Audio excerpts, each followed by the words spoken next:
Hello, everyone. Imagine a world where the very ground beneath your feet might rumble with the snores of a sleeping giant, where the sun is pulled across the sky by a fiery chariot, and where the most powerful beings are as prone to fits of pique and family squabbles as your nosy next-door neighbors. Sounds cozy, right? Well, you probably won't survive this if you're hoping for a simple, linear history lesson. Greek mythology isn't just a collection of stories, it's a swirling, chaotic vortex of creation, destruction, and divine drama that shaped the very bedrock of Western thought. It's a bit like trying to trace the path of a single raindrop in a hurricane. Utterly fascinating, profoundly complex, and perhaps a little bit terrifying in its scale. So before you get comfortable, take a moment to like the video and subscribe, but only if you really enjoy what I do here. And go ahead, drop a comment with your location and what time it is for you right now. It's always wild to see where everyone is tuning in from. Now turn off the lights, maybe turn on the fan for some soothing noise, and let's embark on tonight's journey together. The truth is, before anything was, there was nothing. Not even the silence we associate with empty space, because to have silence, you need something to not be making noise. No, this was an absence so profound it almost defies description, a cosmic yawn before the universe decided to stretch. We're talking about the phi void K, the primordial chasm that simply was. You might shuffle along imagining a vast, dark expanse, but even that's too concrete.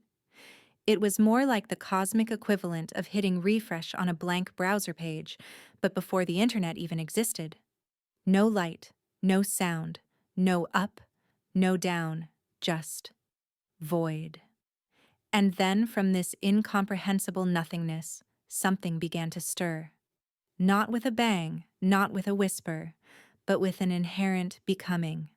This primal state, this foundational non-existence that preceded all existence, is what the ancient Greeks in their infinite wisdom called chaos. Now don't confuse this chaos with your messy desk or the Tuesday morning traffic. This was chaos with a capital C, the very first irreducible reality. It wasn't a jumbled mess, it was the potentiality for all jumbled messes and all order, too. Think of it as the ultimate cosmic soup, or perhaps the primordial Play-Doh from which everything would eventually be molded. Historians still debate whether chaos was a sentient being or simply a state of being, a philosophical conundrum that probably kept many a toga-clad scholar up late, staring at the stars. But what we do know based on the myths is that chaos wasn't content to remain utterly featureless. It harbored within itself the seeds of differentiation, the impulse to be something. It's like when you've been scrolling through endless streaming options and suddenly from the depths of indecision, an idea for a show just emerges. Only in this case, the show was reality itself. This self-contained, self-birthing quality of chaos is pretty mind-blowing, isn't it? We're used to cause and effect, but here the cause is the effect, or rather, the potential for it. One authoritative historical fact about this period is that Hesiod, in his Theogony, a foundational text for Greek mythology, explicitly states that chaos was the very first entity to come into being. He gives us the clearest, earliest written account of these primordial beginnings, which is about as close to a creation myth receipt as you're going to get. It's a beautifully simple yet profoundly complex explanation for the ultimate origin point, a quirky fact to lighten the mood. Imagine trying to explain this concept to your dog. They'd probably just blink, tilt their head, and ask for a treat. Some things are just beyond canine comprehension, and frankly, a bit beyond human comprehension too. We're just trying to make sense of the cosmic equivalent of a blank canvas before the first brushstroke. So from this utterly featureless, pre-dimensional, pre-temporal state, the first elements of a discernible universe began to coalesce. It's almost as if chaos, after eons of just being, got a little lonely. Or maybe it was just bored. Right. You can almost hear it think, if a primordial void could think, time to spice things up a bit. This initial stirring, this fundamental urge towards form and existence would soon give rise to the very first magnificent and rather independent entities. They wouldn't be born from something else, not yet, but out of chaos itself, a spontaneous unfolding of potential into being. It's the ultimate DIY project without a blueprint or a YouTube tutorial. Just raw, unadulterated existence bubbling to the surface, ready to kick off the wildest family drama in the history of everything. So from this ultimate blank slate, this primordial yawn of chaos, the universe decided it was time for some serious self-actualization. And the first entities to emerge, not born in any way we'd recognize, but simply being, were two colossal forces that would literally shape everything to come. Imagine the most fundamental concepts of your world suddenly given form and personality. First came Gaia, the earth itself. Not just soil and rocks, mind you, but the deep, nurturing foundational essence of the planet, complete with mountains that were her bony knuckles and valleys that were her soft, embracing curves. She was the sturdy ground beneath your feet, the very bedrock of existence, and she emerged fully formed, a vast, fertile presence in the eternal void. Right on her heels, or perhaps simultaneously, as time wasn't really a thing yet, came Uranus, the sky. He was the sweeping, starry firmament above the boundless expanse that enveloped Gaia. Picture him as an enormous glittering dome stretching infinitely in all directions, a cosmic embrace. He wasn't just the blue sky you see on a sunny day. He was the entire celestial sphere dotted with nascent stars and the promise of galaxies. So you have the solid maternal earth and the vast encompassing sky, a truly monumental pair emerging from the undifferentiated potential of chaos.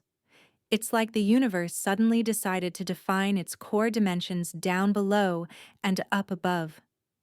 An authoritative historical fact here is that this emergence of Gaia and Uranus, directly from chaos without any parentage, firmly establishes them as primordial deities, preceding the familiar Olympian gods by generations. They are the true OGs of the cosmos. Now, because this is Greek mythology and things rarely stay simple, Gaia and Uranus weren't just abstract concepts floating around. They had a relationship.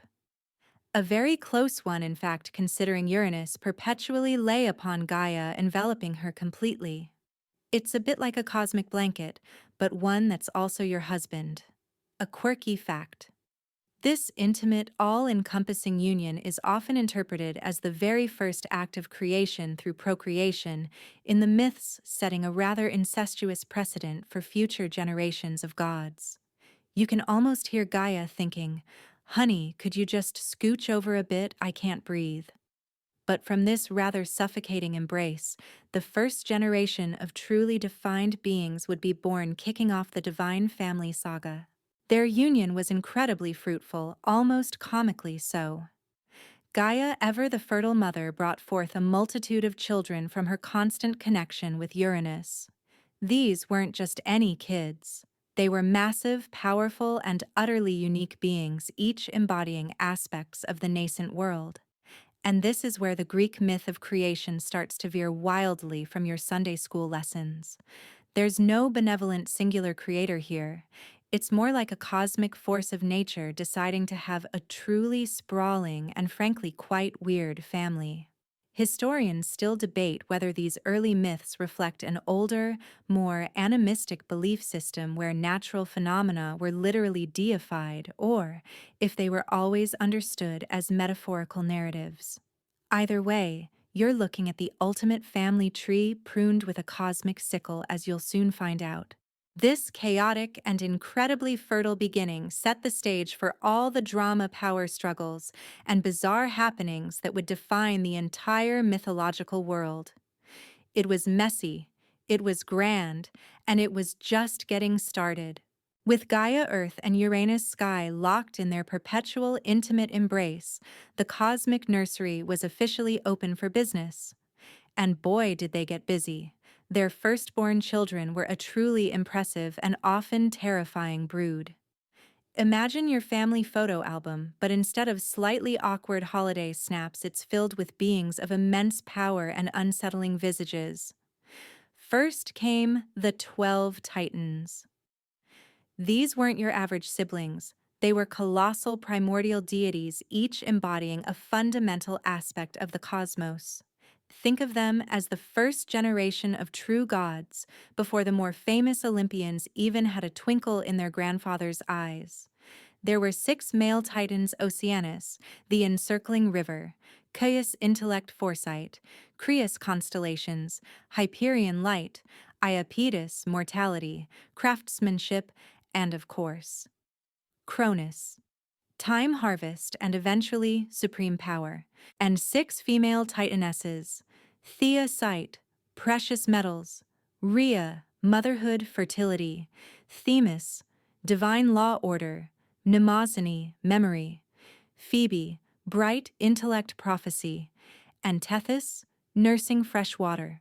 These titans were a powerful bunch, but they weren't the only children of Gaia and Uranus. Oh no, the family tree got even more interesting and, frankly, a bit monstrous. Next emerged the Cyclopes. Not just one, but 3 of them: Brontes, thunder, Steropes, lightning, and Arges, bright one. These guys were skilled artisans, master smiths, each with a single massive eye in the middle of their forehead. They had incredible strength and a knack for crafting divine weapons, a skill that would become very important later on. Think of them as the universe's first heavy metal band, complete with their own forge and some truly shocking special effects. It's an authoritative historical fact that the Cyclopes are often credited with forging Zeus's thunderbolts, so you know they were good at what they did. But wait, there's more. As if the Titans and Cyclopes weren't enough, Gaia also gave birth to the Hecatoncheires. And if you thought the Cyclopes were a bit much, prepare yourself. These 3 brothers were truly immense, each with 100 hands and 50 heads. Their names were Briareus, the vigorous Cottus, the striker, and Gyes, the great-limbed. Imagine trying to dress them in the morning. A quirky fact: their name literally means 100-handers in Greek, which feels like a bit of an understatement when you consider their 50 heads too. You'd think having that many limbs would make them incredibly efficient at, well, anything. But mostly, they were known for their overwhelming strength and their rather intimidating appearance. This was quite the brood, wasn't it? A family that truly put the dis in dysfunctional. You had the powerful, somewhat regal Titans, the industrious but intimidating Cyclopes, and the utterly overwhelming Hecatoncheires. Historians still debate whether the monstrous children like the Cyclopes and Hecatoncheires represent older, more chthonic, earth-based deities being subsumed into a new, more anthropomorphic pantheon, or if they simply served to highlight the wild, untamed nature of the primordial cosmos. Either way, Uranus, their father, was about to make some incredibly poor parenting choices, setting the stage for the first cosmic overthrow. He certainly wasn't winning any Father of the Year awards. So you've got Gaia, the Earth perpetually embraced by Uranus, the sky, and their ever-expanding, increasingly powerful brood. Sounds like a cozy domestic scene, right? Absolutely not. Uranus, despite being the sky and embodying boundless expanse, was incredibly insecure, and to put it mildly, a terrible father. His vastness was matched only by his profound fear of being supplanted, a fear fueled by the sheer power and intimidating appearance of his offspring. He looked down upon his children, especially the monstrous Cyclopes and the 100-handed Hecatoncheires, and saw not wondrous creations but threats to his supreme authority. This wasn't a proud papa kind of vibe. It was a get off my lawn and also stay in this cosmic prison forever kind of vibe. His solution to this perceived threat was as drastic as it was cruel. He refused to allow them to be born into the light. As each child emerged from Gaia's womb, Uranus would seize them and imprison them back within the depths of Gaia herself. Imagine your children being shoved back inside you, never seeing the light of day. It's the ultimate form of cosmic parental control, a truly claustrophobic nightmare. He literally forced them back into the dark subterranean prison of Tartarus, a vast gloomy abyss located deep within the earth. This wasn't just a dungeon, it was a primordial void, a place of eternal torment and confinement, the absolute antithesis of the open sky. An authoritative historical fact, Tartarus is often described as being as far below the earth is below the heavens, emphasizing its immense depth and profound isolation. It's like the universe's most extreme timeout corner, but forever. You can probably guess how Gaia felt about this. This was her body, her children, being subjected to this unimaginable torment. She was literally bursting with the pain and pressure of her imprisoned offspring, their immense forms writhing and groaning within her. It's one thing to have a rebellious teenager, but it's another thing entirely when that teenager is a 100-handed giant, causing seismic shifts within your very core. Her maternal suffering was immense, and her silent anguish slowly began to turn into bitter resentment. A quirky fact: if you've ever had a really bad stomachache after eating too much, imagine that feeling multiplied by 1,000,000,000, and then add in the emotional distress of being violated by your overbearing husband. That's probably a fraction of what Gaia was feeling. This tyrannical act by Uranus set a dangerous precedent, establishing a cycle of generational conflict and fear of usurpation that would plague the Greek gods for eons. He was so terrified of being overthrown that he ironically sowed the very seeds of his downfall. Historians still debate whether this act of imprisonment by Uranus symbolizes the suppression of primal untamed forces by a more ordered, albeit tyrannical sky god, or if it simply reflects a common mythological motif of older generations fearing their successors. Regardless of the deeper meaning, Uranus's behavior was a textbook example of poor leadership and even worse, parenting. And Gaia, suffering silently, was about to reach her breaking point. The stage was set for a cosmic rebellion brewing deep within the very earth. Imagine being a planet constantly embracing your celestial husband only to have him repeatedly shove your children back inside your metaphorical womb, imprisoning them in a dark abyssal pit deep within your own being. This was Gaia's unbearable reality. Her suffering was immense, a profound pain that resonated through her very mountains and oceans. She felt the constant agonizing pressure of her imprisoned offspring, the mighty titans, the skilled cyclopes, and especially the grotesque, powerful hecatoncheires, writhing in Tartarus, their groans echoing through her core. Her anguish was not just emotional, it was physical, a cosmic indigestion on an unprecedented scale. She was literally bursting at the seams, a planet in torment. But Gaia, being the primordial earth, wasn't one to suffer in silence indefinitely. Her maternal love, twisted into bitter indignation by Uranus's cruelty, began to manifest as a desperate need for retribution. She conceived a plan, a daring and dangerous scheme to free her children and punish her tyrannical mate. This wasn't just about revenge, it was about self-preservation and the liberation of her offspring. She couldn't physically fight Uranus herself, as he was literally the sky encompassing her, but she could appeal to her children, the very ones he had wronged.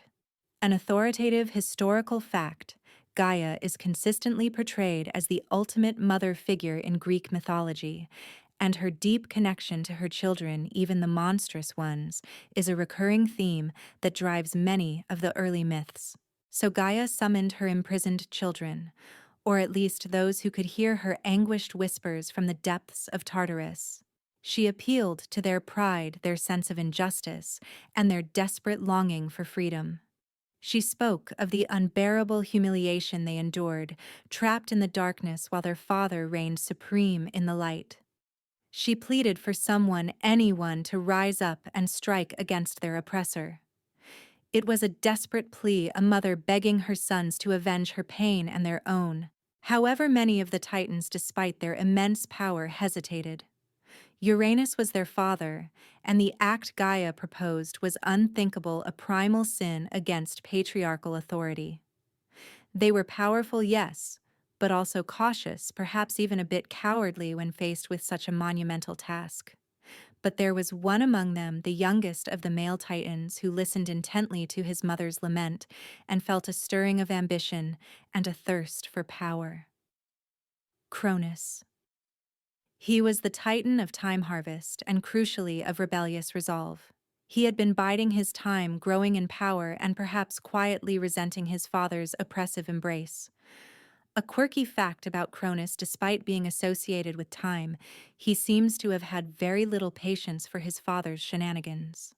Cronus, unlike his elder brothers, possessed a ruthless pragmatism and a fierce desire for supremacy. He stepped forward, accepting his mother's challenge.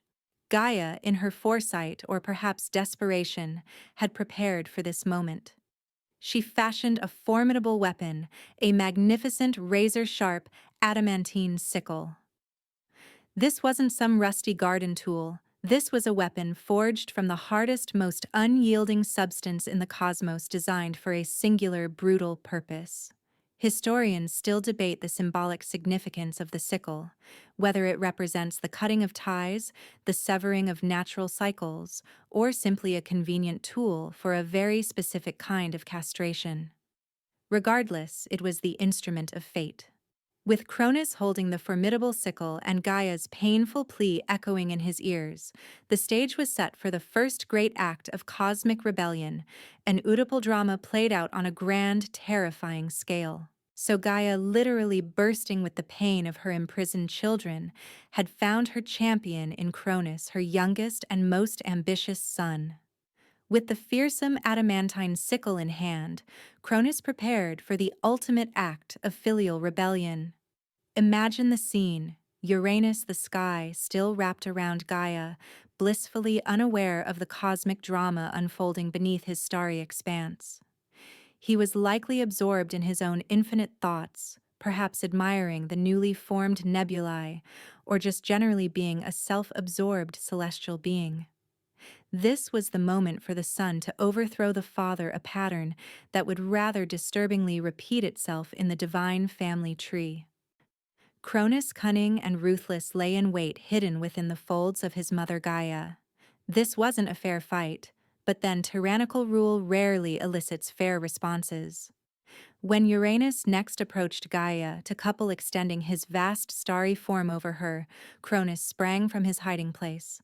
With a swift, decisive, and undoubtedly agonizing stroke of the sickle, he performed the unspeakable act.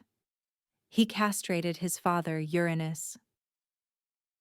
It's a moment so brutal and visceral that even today, centuries later, it retains its shocking power.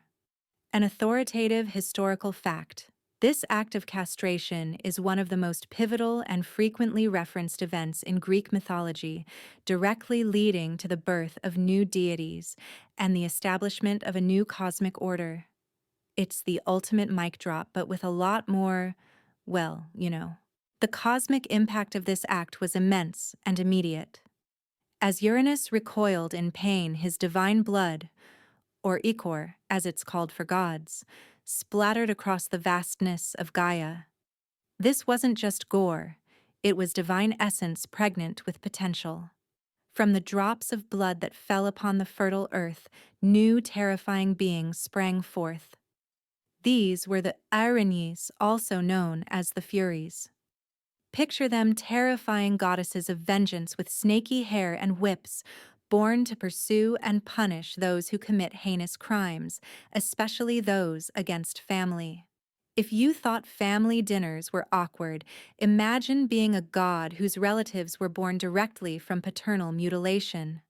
A quirky fact: the Erinyes were particularly concerned with crimes of matricide, and patricide, which, given their origin story, makes perfect sense. They were essentially the universe's first most terrifying internal affairs unit.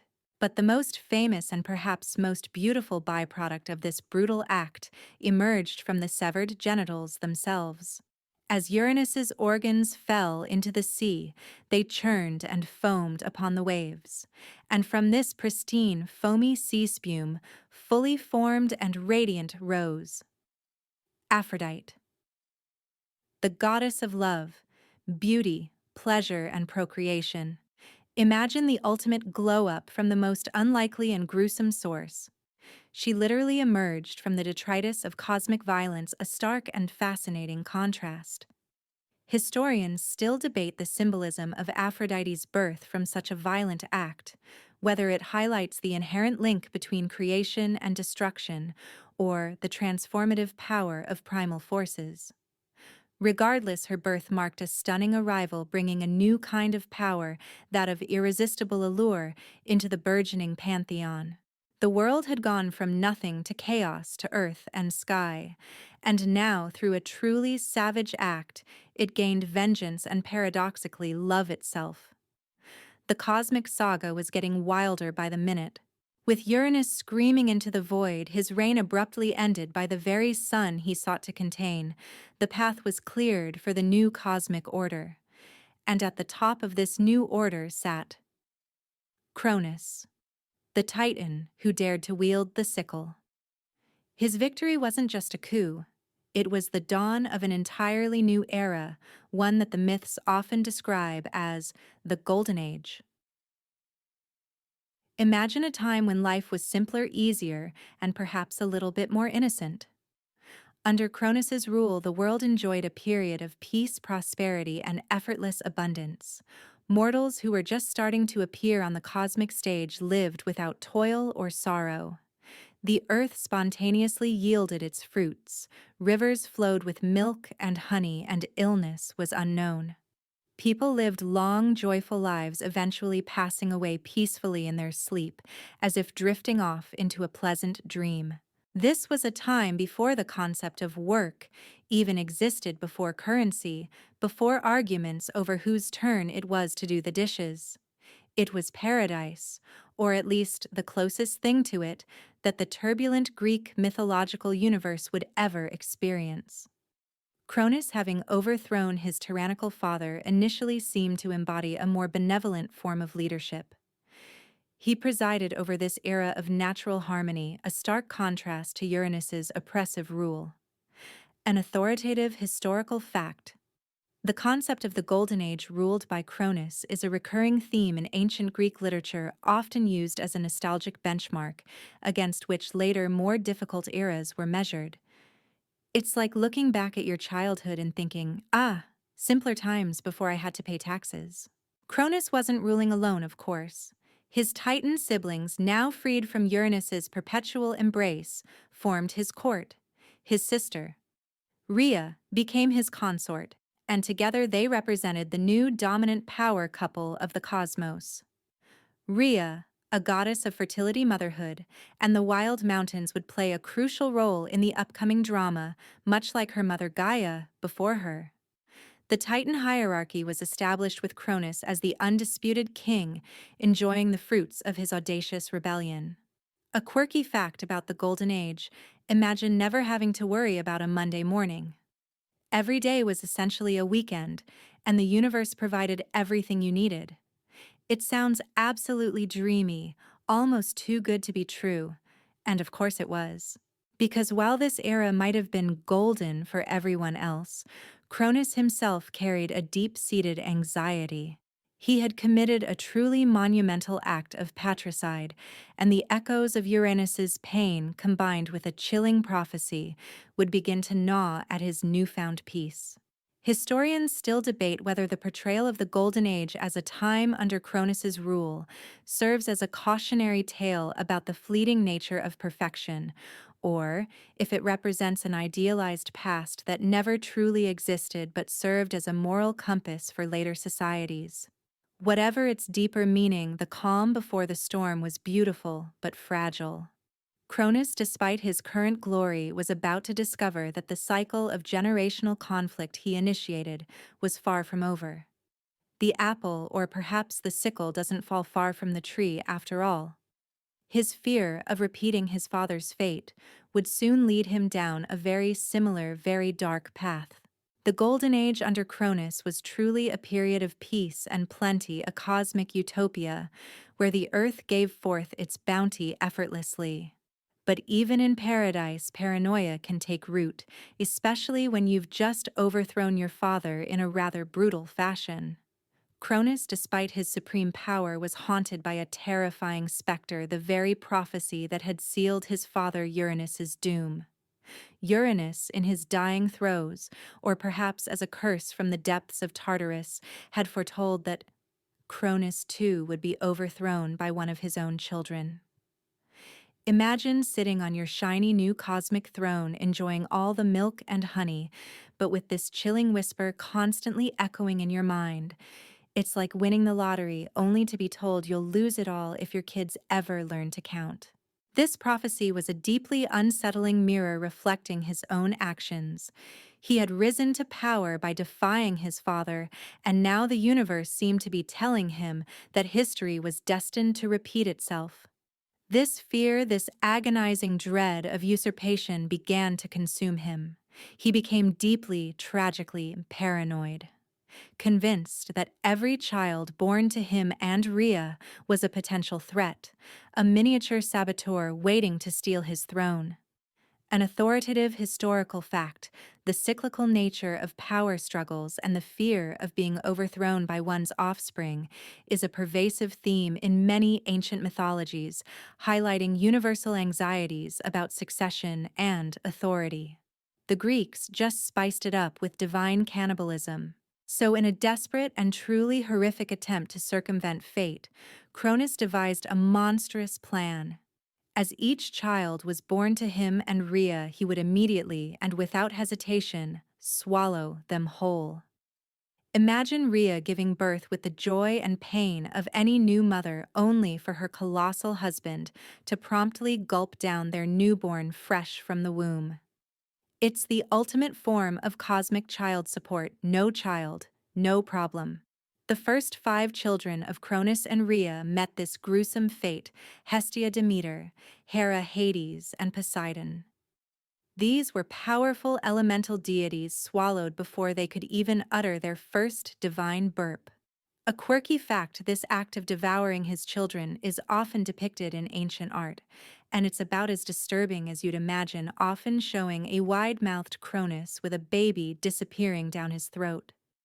Talk about a tough start in life for the future rulers of the cosmos. Rhea, his consort, was understandably devastated. Imagine the emotional trauma of bearing child after child, only to have your husband literally consume them before your eyes. Her heartbreak was immense, mirroring her mother Gaia's suffering under Uranus, but with an even more visceral, stomach-churning horror. She watched as her precious offspring, who were meant to embody the future of the cosmos, vanished into the dark abyss of Cronus's belly. Historians still debate the psychological motivations behind Cronus's actions. Was it pure fear, a desperate attempt to defy destiny, or a primal, almost animalistic instinct to maintain dominance? Whatever the reason, his paranoia led to an act of unspeakable cruelty, pushing Rhea to her breaking point. She would soon like Gaia before her seek a way to break this horrifying cycle to save at least one of her children from the monstrous fate decreed by their fear-consumed father. The stage was set for the arrival of the one who would finally challenge the devourer of worlds. Rhea's heart was breaking. She had watched powerless and horrified as her powerful husband Cronus devoured 5 of her precious children: Hestia, Demeter, Hera, Hades, and Poseidon. Each birth was a moment of hope, followed by the chilling despair of seeing her offspring disappear down Cronus's insatiable gullet. The prophecy that haunted Cronus was now becoming Rhea's living nightmare. She couldn't bear to lose another child, to see another fragment of her soul consumed by her paranoid consort. Her anguish was profound, a cosmic cry for help that resonated deeply with the very earth from which she sprang. Desperate to break this horrifying cycle, Rhea, much like her mother Gaia, before her sought a way to defy her oppressive husband. She secretly turned to her parents, Gaia Earth and Uranus Sky, for guidance and aid. Imagine the cosmic irony: the very beings Cronus had overthrown were now her co-conspirators in subverting his rule. They understood her plight, having experienced the tyrannical tendencies of their son firsthand. An authoritative historical fact: this act of Rhea seeking counsel from her parents, particularly Gaia, is crucial, as it demonstrates the continuity of wisdom and resistance within the primordial lineage of the gods, establishing a pattern of mothers protecting their children from destructive fathers. It's a bit like getting advice from your super ancient, all-knowing grandparents about how to deal with your problem child of a husband. Together, they concocted a plan, a clever deception designed to save her next child from Cronus's gruesome appetite. When Rhea felt the pangs of her sixth labor, she knew this was her chance. She journeyed in secret to the island of Crete, a wild, mountainous land. The location itself was significant, chosen for its isolation and its strong connection to the ancient chthonic powers of the earth, which could provide concealment and protection. There, in a hidden cave away from Cronus's watchful, paranoid gaze, Rhea gave birth to her sixth and final child. This was the one, the destined liberator, the future king of the gods. Zeus. Imagine the mixture of relief and terror Rhea must have felt holding her newborn son, knowing his life hung by the thread of a clever deception. But now came the crucial part of the plan, fooling Cronus. Rhea didn't present Cronus with a newborn god. Instead, she wrapped a stone in swaddling clothes, making it appear indistinguishable from a baby. When Cronus, ever vigilant and consumed by his fear, demanded his latest offspring, Rhea presented him with the bundled stone. Cronus, in his blind paranoia and perhaps his immense hunger, didn't notice the deception. He swallowed the stone whole, just as he had swallowed his previous children, believing he had successfully thwarted the prophecy once more. A quirky fact: this stone, often called the Omphalos stone in later traditions, was said to be placed at Delphi, marking the navel, or center of the world, a rather mundane artifact for such a pivotal role in divine history. With Zeus safely hidden away, and Cronus none the wiser, Rhea finally had a glimmer of hope. Her despair began to lift, replaced by a quiet, fierce determination. Historians still debate whether this deception highlights Rhea's cunning or Cronus's sheer obtuseness. Perhaps it's a bit of both, a testament to how paranoia can blind even the most powerful. The future of the cosmos, the ultimate fate of the Titans, and the rise of a new generation of gods now rested entirely on the shoulders of this one miraculously saved infant hidden away on a secluded island destined for greatness. With Cronus blissfully unaware, having swallowed a stone instead of his destined undoing, the tiny, precious bundle of future cosmic power, Zeus was safely whisked away to the secluded island of Crete. This wasn't just any island. It was a rugged, wild land full of hidden caves and lush, untamed nature, perfect for concealing a rapidly growing divine infant. Rhea, his mother, couldn't stay to raise him herself, as that would undoubtedly arouse Cronus's suspicion. So Zeus's upbringing was entrusted to a fascinating collection of primordial beings and nurturing figures. Imagine a secret divine daycare, but with a much higher stakes. His primary caregivers were the nymphs, such beautiful nature spirits, specifically the nymph Adrasteia and Ida, or sometimes a goat nymph named Amalthea, are often credited with his direct nurturing. They provided him with nourishment not from a bottle, but with the milk of the sacred goat. Amalthea. This wasn't just any goat milk. It imbued him with strength and divine vitality, helping him grow at an accelerated godly pace. A quirky fact: Amalthea's horn, which provided an endless supply of nourishment, later became the cornucopia, or horn of plenty. a symbol of abundance that you still see today, sans goat milk. To ensure his secrecy, another crucial group was involved, the Pakurites. These were a band of fierce armored guardians, often described as spirit warriors or demigods. Their job was to prevent Cronus from hearing the cries of his infant son. Whenever baby Zeus would cry, the Curetes would clash their spears against their shields, creating a deafening din that masked the sounds of the future king. Imagine trying to get a baby to sleep with that kind of racket. It's like a cosmic lullaby mixed with a heavy metal concert. An authoritative historical fact, the Curetes are often associated with ancient Cretan rituals and initiations, suggesting a link between the mythological narrative and real-world religious practices. Their rhythmic noise wasn't just practical, it was likely ceremonial. Under the watchful eyes of the nymphs and the clamor of the Curetes, Zeus grew rapidly developing into a powerful, cunning, and charismatic young god. His childhood was spent in the wild landscapes of Crete, far removed from the lavish but paranoid court of the Titans. This upbringing shaped him, giving him a robust connection to the earth and an understanding of cunning and subterfuge qualities that would serve him well in the battles to come. He wasn't raised in luxury but in a crucible of secrecy and danger, forging him into the formidable leader he was destined to become. Historians still debate the extent to which the myth of Zeus's Cretan upbringing reflects actual ancient Minoan religious practices, or simply serves as a narrative device to explain his eventual rise. However, the vivid details of his hidden childhood, the nurturing nymphs and the clashing Curetes, paint a compelling picture of a world where even the most powerful beings began as vulnerable infants dependent on the kindness of others. His time in Crete was his crucible, preparing him not just physically, but mentally for the monumental task of overthrowing his father and claiming his rightful place at the head of the cosmos. The calm before the cosmic storm was almost over. The time for quiet growth and hidden nurturing was finally over. Zeus, having matured into a formidable young god under the protective care of the nymphs and Curetes on Crete, was ready.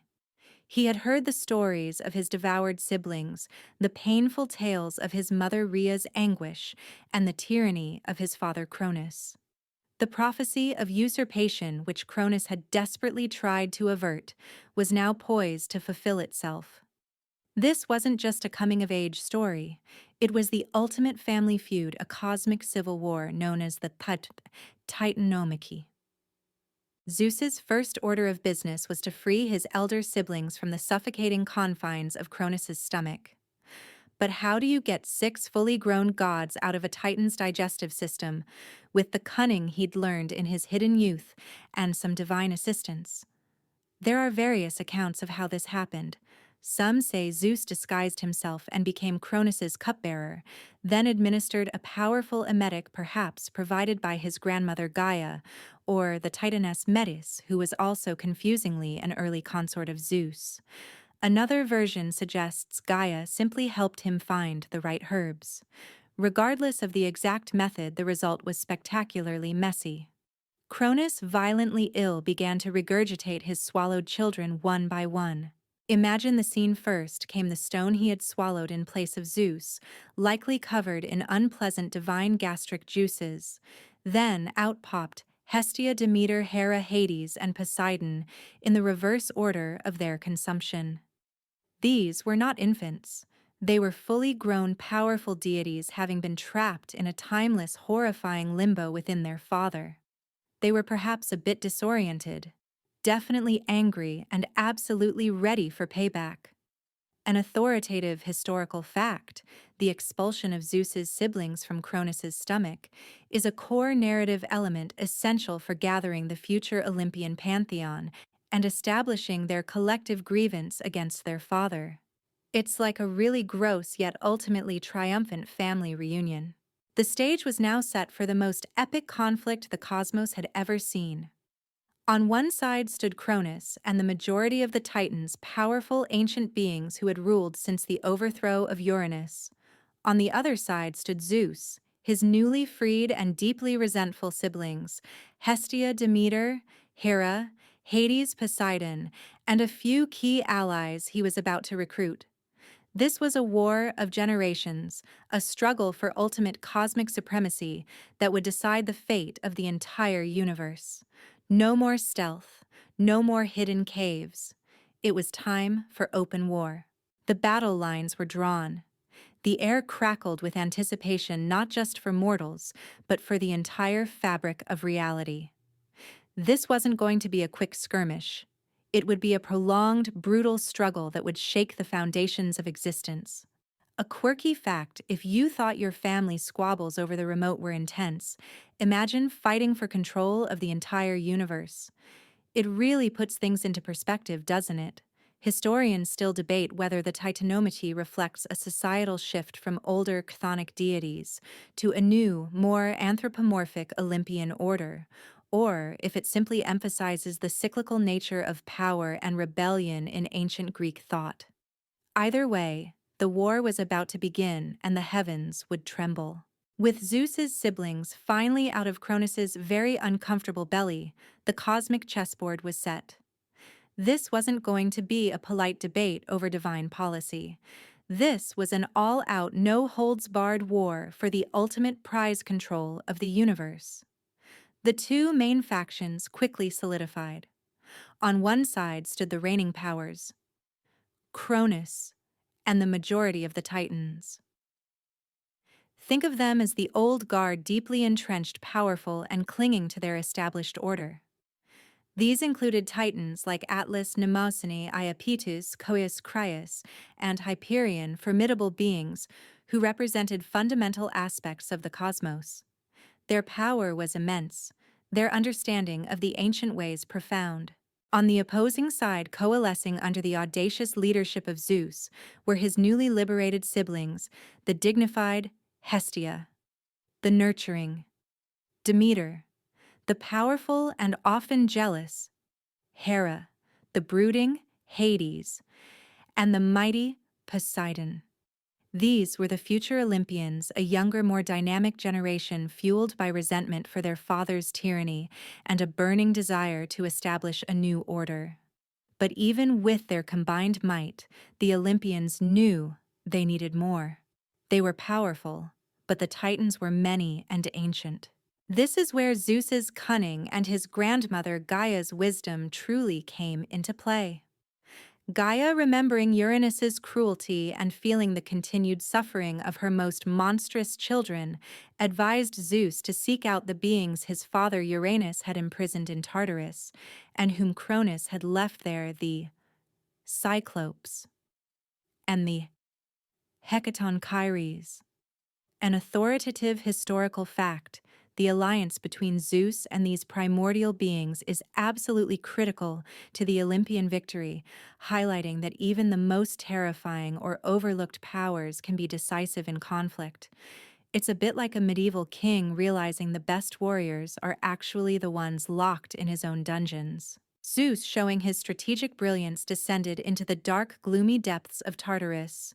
He freed the Cyclopes, Brontes, Steropes, and Arges, and the Hecatonchires, Briareus, Cottus, and Gaius, from their eternal prison.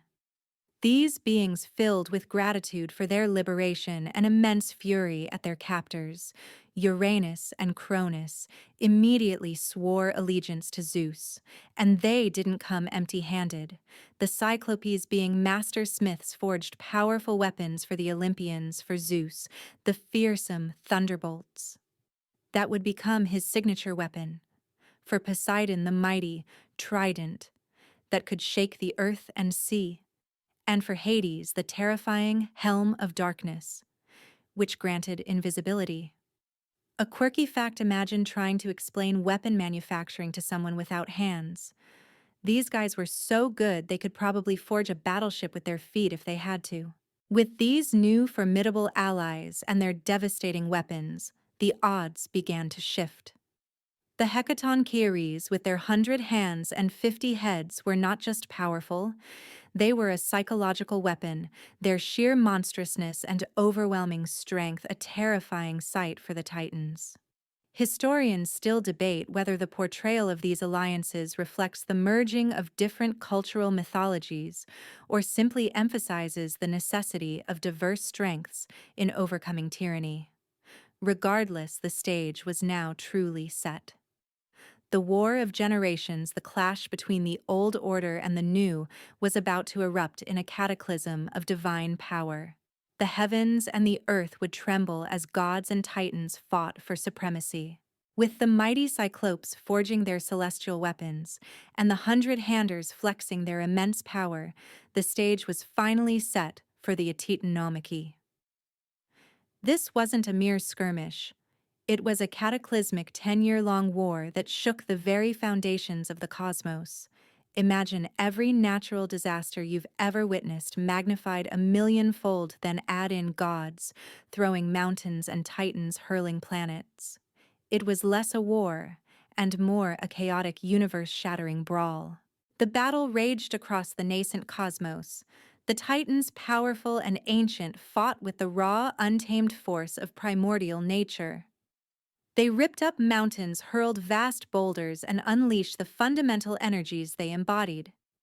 Think of Hyperion, the Titan of light, probably blinding his enemies with searing solar flares, or Oceanus unleashing torrents of cosmic water. On the other side, the Olympians, armed with their new divine weapons, fought with fierce determination and the coordinated strategy that Zeus brought to the table. An authoritative historical fact, the Titanomachy is described as a conflict of immense scale and duration, emphasizing the sheer power of the combatants and the profound consequences of their struggle for cosmic dominance. This wasn't your average backyard wrestling match. It was the ultimate universe-defining showdown. The Hecatoncheiries were particularly devastating. With their 100 hands, they could launch a barrage of 300 boulders at once, essentially raining down miniature asteroids on the Titan forces. Imagine standing on a battlefield and seeing a perpetual hail of rocks, the size of houses, descending upon you. It must have been utterly terrifying. The Cyclopes, meanwhile, not only forged weapons but likely joined the fray, their single powerful eyes perhaps focusing devastating energy blasts. A quirky fact, it's a wonder how anyone managed to keep score given the sheer amount of celestial debris flying around. The universe must have been one giant, deafening echo chamber of divine screams and clanging metal for a decade. Zeus, armed with his newly acquired thunderbolts, was the ultimate force multiplier. He wasn't just throwing lightning, he was unleashing bolts of pure, concentrated divine fury that could incinerate anything in their path. The sky itself would tear open with each strike, illuminating the cosmic battlefield in terrifying flashes. The earth groaned under the impact, the seas boiled, and the very air crackled with raw power. Poseidon wielded his trident, stirring the oceans into furious tidal waves and causing earthquakes that split the nascent continents. Hades, cloaked in his helm of darkness, moved unseen, picking off strategic targets, perhaps creating sudden chasms for unsuspecting titans. The conflict was brutal, with no quarter given. This wasn't a war of morality as much as it was a war of power and destiny. There were no innocent bystanders in this cosmic struggle. Everyone was either a combatant or a victim of the collateral damage. Historians still debate whether the ferocity of the Titanomachy myths reflects societal anxieties about political upheaval and generational conflict, or if it simply serves to emphasize the ultimate supremacy of the Olympian order. What is clear, however, is that this wasn't a tidy surgical strike. This was a messy, drawn-out slugfest that left the primordial universe scarred and forever changed, a testament to the raw, untamed power of the gods. After 10 grueling years of cosmic upheaval, the relentless thunderbolts of Zeus, the earth-shattering power of Poseidon's trident, and the overwhelming might of the 100-handers began to turn the tide. The Titans, ancient and powerful as they were, simply couldn't withstand the coordinated assault and the superior weaponry of the Olympian forces. It was a war of attrition, and Zeus's side had the ultimate trump cards. The universe, which had been a chaotic battleground for an entire decade, was finally nearing its resolution. The climax of the Titanomachy was a furious, all-encompassing push by the Olympians. Zeus, unleashing his thunderbolts with unprecedented fury, rained down fire and brimstone upon the Titan strongholds. Each bolt was a searing arrow of divine energy, splitting mountains and igniting the very air. Poseidon conjured storms of unprecedented scale, engulfing entire land masses in tidal waves and shaking the ground with devastating earthquakes. And the Hecatonchires, with their 100 hands, each were relentlessly hurling colossal boulders, effectively turning the battlefield into a continuous meteor shower. An authoritative historical fact, the sheer duration and intensity of the Titanomachy in Greek myth highlights the profound significance of this conflict as the ultimate struggle for cosmic supremacy. It truly set the stage for all future divine power structures. The Titans, despite their primordial strength, began to falter. Their ancient power, though vast, was no match for the focused strategic might of the Olympians armed with the creations of the Cyclopes. Cronus the Devourer fought with desperate rage, but his fear and paranoia had led him to isolate himself, and now his fate was sealed. One by one the Titans fell. Their vast forms, once symbols of cosmic might, were overcome by the relentless onslaught. It wasn't just a defeat. It was a profound dismantling of the old order. Zeus, in a definitive act of triumph, finally subdued his father. The specific details of Cronus's defeat vary in different myths. Some say he was simply overcome and bound. Others suggest a more permanent fate. However, the consistent narrative is that Cronus was utterly defeated, his reign unequivocally ended. With Cronus subdued, the remaining Titans who had fought against Zeus were rounded up. This was not a moment for mercy or reconciliation. This was about establishing absolute dominance. The defeated Titans, those who had sided with Cronus, faced a grim fate. Zeus, unwilling to repeat his father's mistake of allowing potential threats to roam free, condemned them to the deepest, darkest abyss of the cosmos. Tartarus. The very prison where Uranus had once cast the Hecatonchires, and where Cronus had left them now, became the eternal dungeon for the Titans themselves. The Hecatonchires ironically were appointed as the perpetual guardians of their former captors, a rather poetic form of cosmic justice. A quirky fact: imagine being stuck guarding the very people who imprisoned you for eons. That's a job description that definitely wouldn't fit on a LinkedIn profile. Historians still debate whether the narrative of the Titans' imprisonment in Tartarus symbolizes the triumph of order over primordial chaos, or if it represents the cyclical nature of power where the defeated are merely replaced, not truly eradicated. Whatever the interpretation, Zeus's triumph was absolute. The Titanomachy was over, and the era of the Olympians had officially begun, forged in the fires of cosmic war and sealed by the eternal confinement of their predecessors. The universe, shaken but finally under new management, could begin to rebuild. With the Titanomachy finally concluded, the cosmic dust began to settle. The defeated Titans, those who had sided with Cronus, were safely confined to the eternal gloom of Tartarus, guarded by the very 100-handers they once oppressed. The long, brutal war had left the universe scarred, but it was also finally, definitively under new management. Zeus, having led his siblings to victory, was now the undisputed king, but the immense spoils of war, namely the entire cosmos, still needed to be organized. It's one thing to win a war. It's another entirely to figure out who gets to control the literal oceans. The division of power among the victorious Olympian brothers was not arbitrary. It was decided by lot, a seemingly democratic process for a family of omnipotent beings. Imagine the ultimate game of cosmic rock, paper, scissors, but with realms instead of hand gestures. The three most powerful brothers gathered: Zeus, Poseidon, and Hades. They cast lots to determine their respective domains, ensuring that each held a sphere of immense power and influence.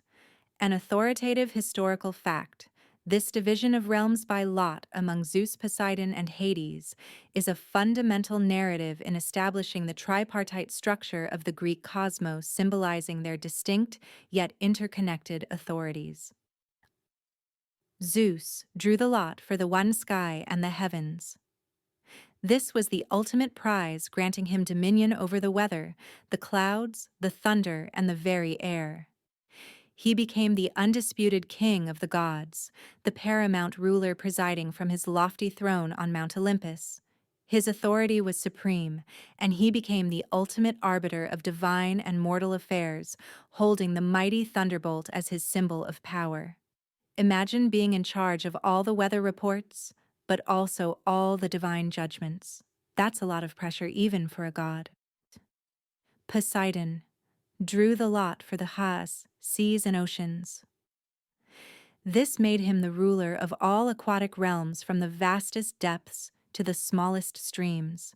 He commanded the waves could stir up storms or calm the waters, and was also the god of earthquakes, often called the earth shaker, because of his ability to make the ground tremble.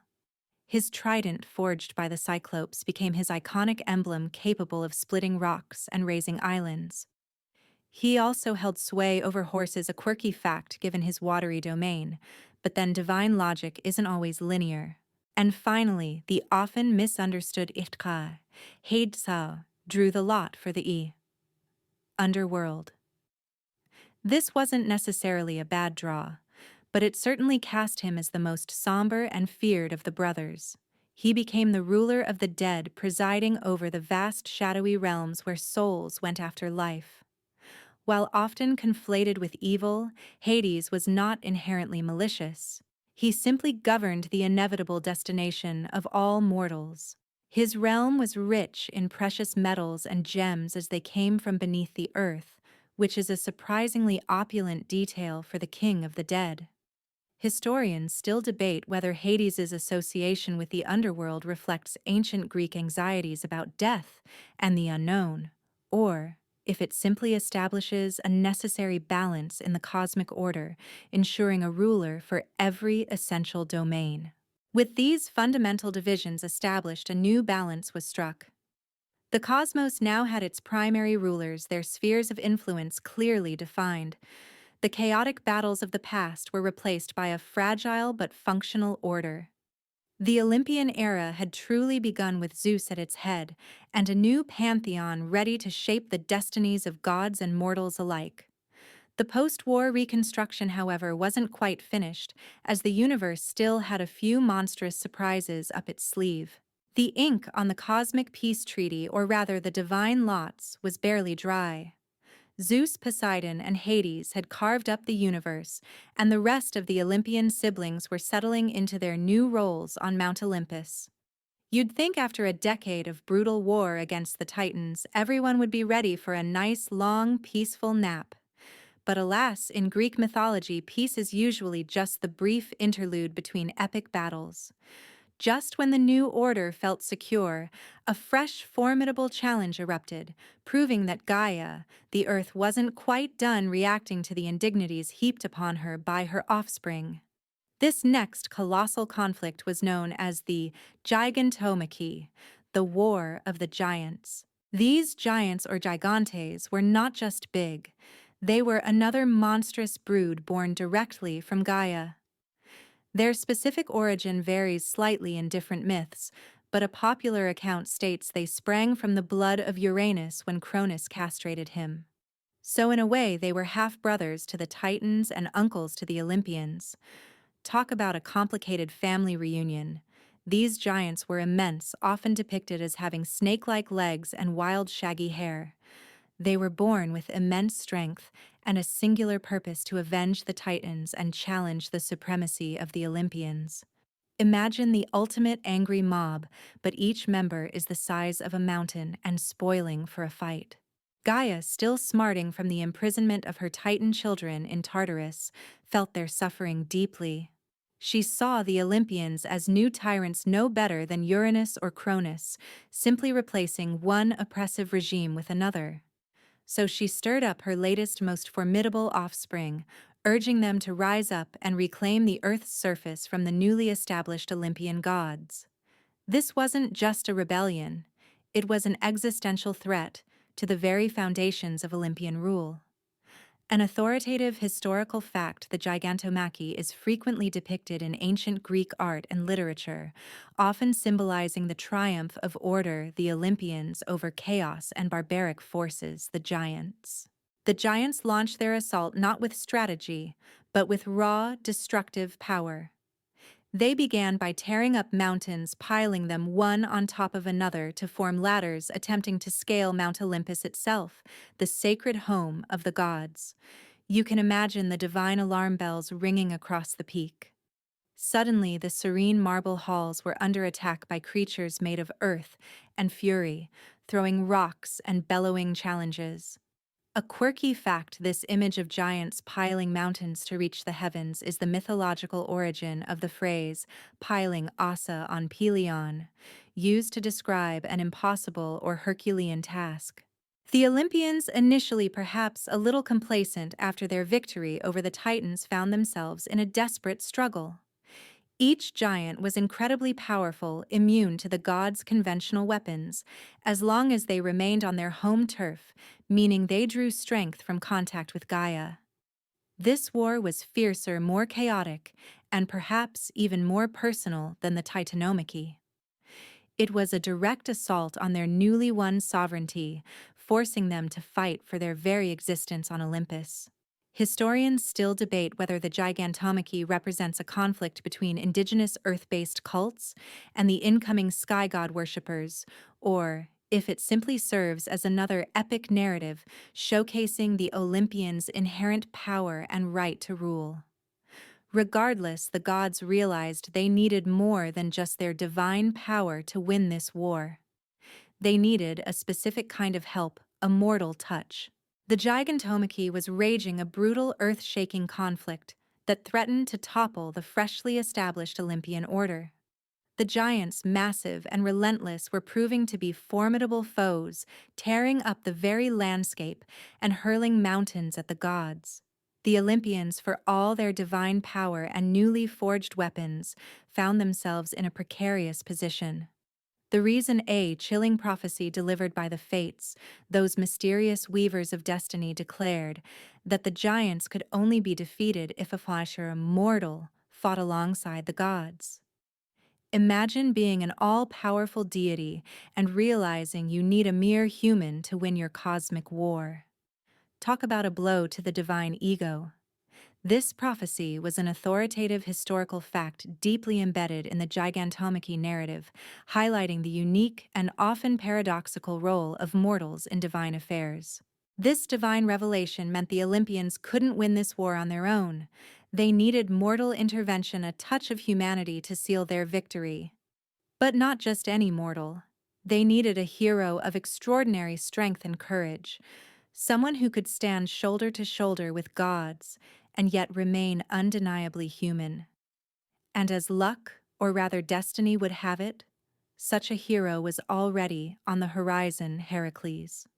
Now Heracles, known for his incredible strength, legendary labors, and occasional questionable judgment, was the perfect candidate. He was, in fact, the son of Zeus himself, born from one of the king of the gods' many dalliances with mortal women. So while immortal, he possessed a divine lineage that gave him an unparalleled advantage. Zeus, perhaps a little sheepishly, would have acknowledged that his own extracurricular activities had inadvertently provided the solution to this cosmic crisis. It's like finding the exact missing piece to a giant universe-sized puzzle in your illegitimate child's toy box. The Olympians sought out Heracles, explaining the dire situation. Heracles, ever the hero, readily agreed to join the gods in their fight against the rampaging giants. His arrival on the battlefield immediately shifted the balance. While the gods wielded their divine powers, Zeus his thunderbolts, Poseidon his trident, Athena her strategic cunning, Heracles contributed a crucial tangible force, his immense physical strength and his deadly bow, often tipped with the venom of the Lernaean hydra, making his arrows incredibly lethal. A quirky fact: imagine being a giant immune to divine weapons unless you're lifted from Gaia, only to be struck by an arrow fired by a human, an arrow that's also coated in super poison. That's a truly unfair combination. Heracles' role was often decisive, because the giants could only be killed by a mortal, and a god, or at least removed from the earth. The Olympians would wound a giant, and then Heracles would deliver the fatal blow, often by dragging them away from Gaia's touch or shooting them with his poisoned arrows. This collaboration between divine power and mortal might was key to the Olympians' success. It underscored a fundamental principle in Greek mythology: even the most powerful gods sometimes needed the assistance of mortals to achieve their goals, blurring the lines between the divine and the human. Historians still debate whether Heracles' crucial role in the Gigantomachy reflects the increasing importance of hero cults in ancient Greece, or if it simply serves to elevate his status as the quintessential Greek hero capable of standing with gods. Whatever the reason, with Heracles on their side, the Olympians finally had the edge they needed to subdue the furious children of Gaia. With Heracles proving to be the ultimate mortal wild card, tipping the scales in the Gigantomachy, the Olympians were finally gaining the upper hand against the rampaging giants. You'd think by now Gaia, the Earth Mother, would have learned her lesson about raising monstrous children to challenge Zeus. But no divine persistence or perhaps stubbornness runs deep. In one final desperate act of defiance against the Olympian order, and in lament for her defeated offspring, Gaia gave birth to her most terrifying, most colossal, and most destructive child yet: Typhon. Imagine the ultimate monster, a creature designed to embody all the raw, untamed fury of the earth and sky. Typhon was colossal, so enormous that his head scraped the stars while his lower half trailed off into snake coils. His body was covered in scales, wings spread across the heavens, blotting out the sun, and he had 100 serpentine heads, each spewing fire venom and ear-splitting roars. His eyes glowed with malevolent fire, and his voice was a cacophony of animalistic shrieks and human-like cries, a terrifying chorus that struck fear into the hearts of gods and mortals alike. This wasn't just a monster. This was the ultimate embodiment of primeval chaos, a direct singular threat to Zeus's newly won supremacy. An authoritative historical fact: Typhon is consistently described in ancient texts as the most formidable and monstrous adversary Zeus ever faced, a true test of his newly established kingship. When Typhon unleashed himself upon the cosmos, the effect was immediate and devastating. The Olympians, who had just spent a decade fighting the Titans and then another grueling battle against the giants, were frankly terrified. They had faced powerful foes, but Typhon was on an entirely different level. His immense size and destructive power made even the bravest gods blanch. It was a moment of true panic on Mount Olympus. Many of the gods, in their initial terror, famously fled their divine forms, transforming themselves into animals and scattering across the world, seeking refuge in Egypt or other distant lands. Zeus, however, king and ultimate champion, stood firm. This was his moment, his ultimate trial. Typhon was not just a physical threat. He was a force of nature personified, bringing cyclones, hurricanes, and volcanic eruptions in his wake. His very presence distorted the natural world. He was Gaia's last desperate attempt to reclaim the cosmos from the sky gods, a final thunderous roar against the encroaching order. A quirky fact: it said that from Typhon's union with Echidna, another monstrous entity, many of the famous beasts of Greek mythology were born, including Cerberus the Chimera and the Lernaean Hydra. So he wasn't just a monster, he was a monster factory. Historians still debate whether Typhon represents a deeper mythological struggle between older chthonic forces and the Olympian sky gods, or if he serves as a narrative device to solidify Zeus's absolute authority by having him overcome the ultimate chaotic threat. What is clear is that the showdown between Zeus and Typhon was destined to be the most epic and defining single combat in all of Greek mythology. The fate of the universe and Zeus's reign hung precariously in the balance. The air crackled with an almost unbearable tension. Typhon Gaia's monstrous final child raged across the cosmos, a hurricane of scales, wings, and fire. He was the ultimate embodiment of untamed chaos, a direct challenge to Zeus's hard-won supremacy. Many gods had fled in terror, transforming themselves into animals, hoping to escape the monstrous wrath. But Zeus, the newly crowned king of the Olympians, knew this was a battle he could not, would not, shirk. This was his moment of truth, the ultimate test of his right to rule. If he couldn't defeat Typhon, his reign, and indeed the entire Olympian order, would crumble. The ensuing battle was a spectacle of cosmic proportions, far more intense and focused than the sprawling Titanomachy or the chaotic Gigantomachy. It was a one-on-one duel for the absolute dominion of the universe. Zeus, armed with his mighty thunderbolts, confronted Typhon directly. Imagine the clash, the sky-splitting cracks of Zeus's lightning bolts meeting the 100 fire-breathing heads of Typhon. The very elements were weaponized. The air turned to searing heat, the seas boiled, and the earth groaned under the impact of their divine blows. An authoritative historical fact. The single combat between Zeus and Typhon is a prime example of a recurring motif in creation myths, where a sky god battles and defeats a primordial monster to establish cosmic order. Zeus unleashed his thunderbolts with unparalleled fury, each one a blinding flash and a deafening boom that echoed through the void. He hurled thousands of them, striking at Typhon's serpentine coils, his monstrous heads, and his scaly body.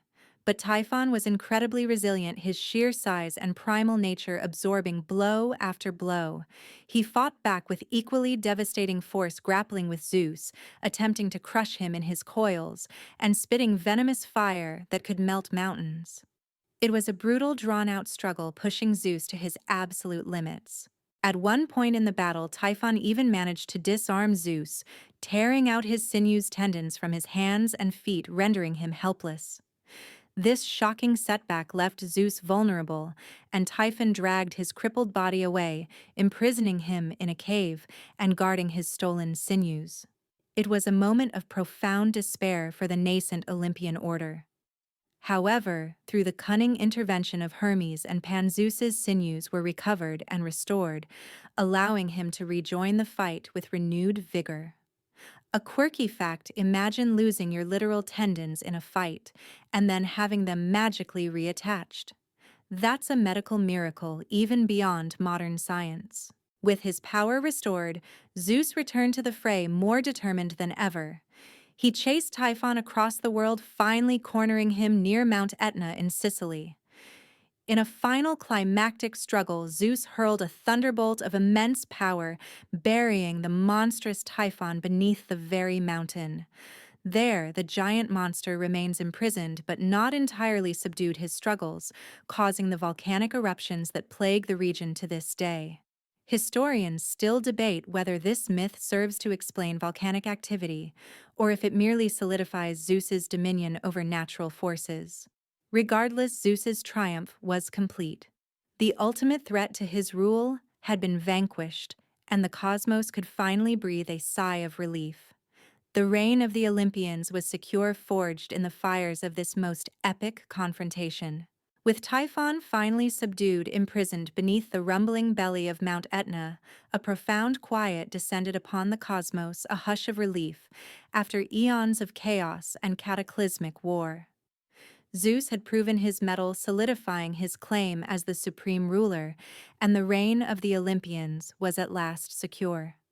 Now, with the universe no longer actively trying to tear itself apart, it was time for the new divine hierarchy to settle in. This is where we properly introduce the Olympic pantheon, the formidable and famously dysfunctional family that would preside over the fates of gods and mortals for millennia. Their home, as you might guess, was Mount Olympus, the highest peak in Greece. It wasn't just a mountain, it was a mystical realm veiled in clouds, a place of perpetual sunshine and divine grandeur utterly separate from the mortal world. Imagine the most exclusive, opulent, gated community, but instead of rich retirees, it's filled with immortal beings who can hurl lightning bolts and turn you into a swan. An authoritative historical fact, Mount Olympus, while a real geographical location, was mythologically portrayed as a celestial dwelling accessible only to the gods, symbolizing their elevated status above the mortal realm. At the head of this divine family was, of course, Zeus, king of the gods, ruler of the sky, and wielder of the thunderbolt. He was the ultimate authority, powerful and majestic, but also famously prone to fits of temper and, shall we say, a prolific love life that caused no end of trouble. Alongside him sat his queen, Hera, goddess of marriage and childbirth. She was majestic and powerful, but also incredibly jealous and vengeful, constantly scheming against Zeus's numerous lovers and their offspring. Their marriage was less a partnership and more a perpetual soap opera, proving that even gods have relationship issues. A quirky fact: if you thought your family gatherings were awkward, imagine Zeus bringing home another demigod child, knowing Hera is simmering with fury just across the divine dining table. Then there were Zeus's siblings, each with their own vast domain. Poseidon, with his trident, ruled the seas, temperamental and powerful like the ocean itself. Hades, the brooding and often misunderstood ruler of the underworld, preferred his shadowy kingdom to the sunlit heights of Olympus. Demeter presided over agriculture and the harvest, a gentle but fierce protector of the earth's bounty. Hestia, the quietest and perhaps most virtuous, guarded the sacred hearth and domesticity, embodying peace and stability. And finally, the next generation, Zeus's children, many of them with various goddesses and mortals. Athena, born fully formed from Zeus's head, goddess of wisdom, warfare, and strategic battle. Apollo, god of music, poetry, light, healing, and prophecy, endlessly charming. Artemis, Apollo's twin sister, goddess of the hunt, wild animals, and the moon, fierce and independent. R, god of war, brutal and hot-headed, a constant source of conflict. Aphrodite, the beautiful goddess of love and beauty, born from Uranus's castration. Hephaestus, the lame but incredibly skilled smith god, craftsman of divine tools and weapons. Hermes, the quick-witted messenger of the gods, patron of travelers, thieves, and commerce. Dionysus, the latecomer god of wine, revelry, and ecstasy. This was the core dozen, though other minor gods and goddesses often resided on Olympus or in other divine realms. They were a powerful, diverse, and often squabbling family, each with distinct personalities, powers, and domains. Historians still debate whether the specific attributes of each Olympian god reflect the societal values and priorities of ancient Greece, or if they simply represent archetypal forces of nature and human experience. Regardless, this magnificent, complicated family was now in charge, ready to interact, interfere with, and occasionally fall in love with the burgeoning mortal world below. With the Olympian pantheon finally established on Mount Olympus, supreme and secure in their rule, you might imagine they settled into a life of endless leisure, sipping ambrosia and listening to Apollo strum his lyre. And for a while perhaps they did. But there was a fundamental tension still bubbling beneath the surface of the cosmos, the relationship between gods and mortals. The gods had conquered the primordial chaos, but what about the humans down below? This is where the story of Prometheus, one of the most beloved and defiant figures in Greek mythology, comes into play. Prometheus was a Titan, but crucially he had sided with Zeus during the Titanomachy. He was known for his incredible foresight. His name literally means forethinker, and his immense cleverness. While the Olympians were busy consolidating their power and figuring out who got the best chaise lounge on Olympus, Prometheus was deeply invested in the well-being of humanity. He saw mortals as fragile, vulnerable beings struggling to survive in a harsh world without the natural defenses or divine gifts enjoyed by other creatures. An authoritative historical fact, Hesiod's Works and Days, provides one of the earliest and most complete accounts of Prometheus's actions, and the subsequent punishment solidifying his role as humanity's benefactor. The gods, particularly Zeus, had a rather ambivalent view of humanity. They were there certainly, but largely as an afterthought, perhaps as future worshippers, or simply as interesting playthings. They had not yet granted humanity many of the tools necessary for true survival and progress. Prometheus, however, felt a deep compassion for mortals. He saw their potential, their spark, and recognized their need for something truly transformative. His great gift, the one that would forever change the course of human civilization, was fire. But this wasn't just any fire, like rubbing two sticks together to make a meager flame. This was celestial fire, the kind that blazed on the altars of the gods, the kind that powered Hephaestus's forge, the kind that could drive crafts, cook food, provide warmth against the bitter cold, and offer protection from wild beasts. It was in essence the very spark of civilization. Zeus, however, had explicitly forbidden fire for mortals. Why? Perhaps he wanted to keep humanity dependent on the gods, or perhaps he foresaw the potential for mortals to become too powerful, too independent if they possessed such a potent tool. He wanted humanity to remain subservient, perhaps a bit pathetic, and definitely in awe of their divine overlords. Prometheus, however, would not be deterred. He defied Zeus, directly risking everything for the sake of his beloved mortals. He cunningly stole the fire from Mount Olympus, or some myths say from Hephaestus's forge, or even from the sun itself. The most famous account describes him hiding a glowing ember within a hollow stalk of fennel, a deceptively simple container for such a world-altering gift. He then delivered this precious spark to humanity. A quirky fact: imagine trying to smuggle something that literally glows and radiates heat past the all-seeing king of the gods. Prometheus must have been the original master of stealth. This single act, the gift of fire, revolutionized human existence. Mortals were no longer entirely at the mercy of the elements. They could now forge tools, cook food, build stronger shelters, and protect themselves. It marked humanity's first real step towards technological advancement and self-sufficiency, a vital catalyst for civilization. Historians still debate whether the myth of Prometheus giving fire to humanity symbolizes the acquisition of knowledge and technology, or if it represents humanity's inherent divine spark and potential for defiance. Regardless, Zeus was absolutely furious. His authority had been directly challenged, and humanity, his playthings, had been given a forbidden power. The punishment for Prometheus and for humanity would be swift and terrible. Zeus was not amused. To say he was furious about Prometheus's audacious gift of fire to mortals would be an understatement.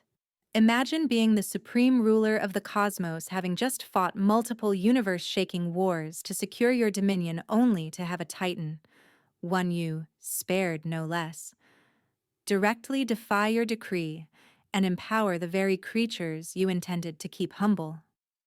This was a profound insult to his authority, a blatant challenge to his newly established order. Prometheus's compassion for humanity was seen by Zeus as an act of treason against the gods, and his retribution would be swift, cunning, and designed to punish not just Prometheus, but also the foolish mortals who had accepted the forbidden gift. First, Prometheus himself faced an unimaginable punishment.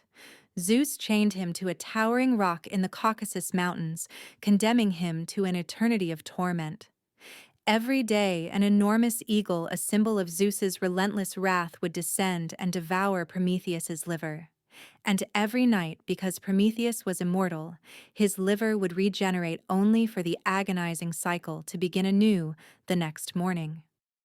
An authoritative historical fact: The punishment of Prometheus, particularly the eternal liver regeneration, is a powerful symbol of divine retribution and unyielding defiance in Greek mythology, influencing countless works of art and literature.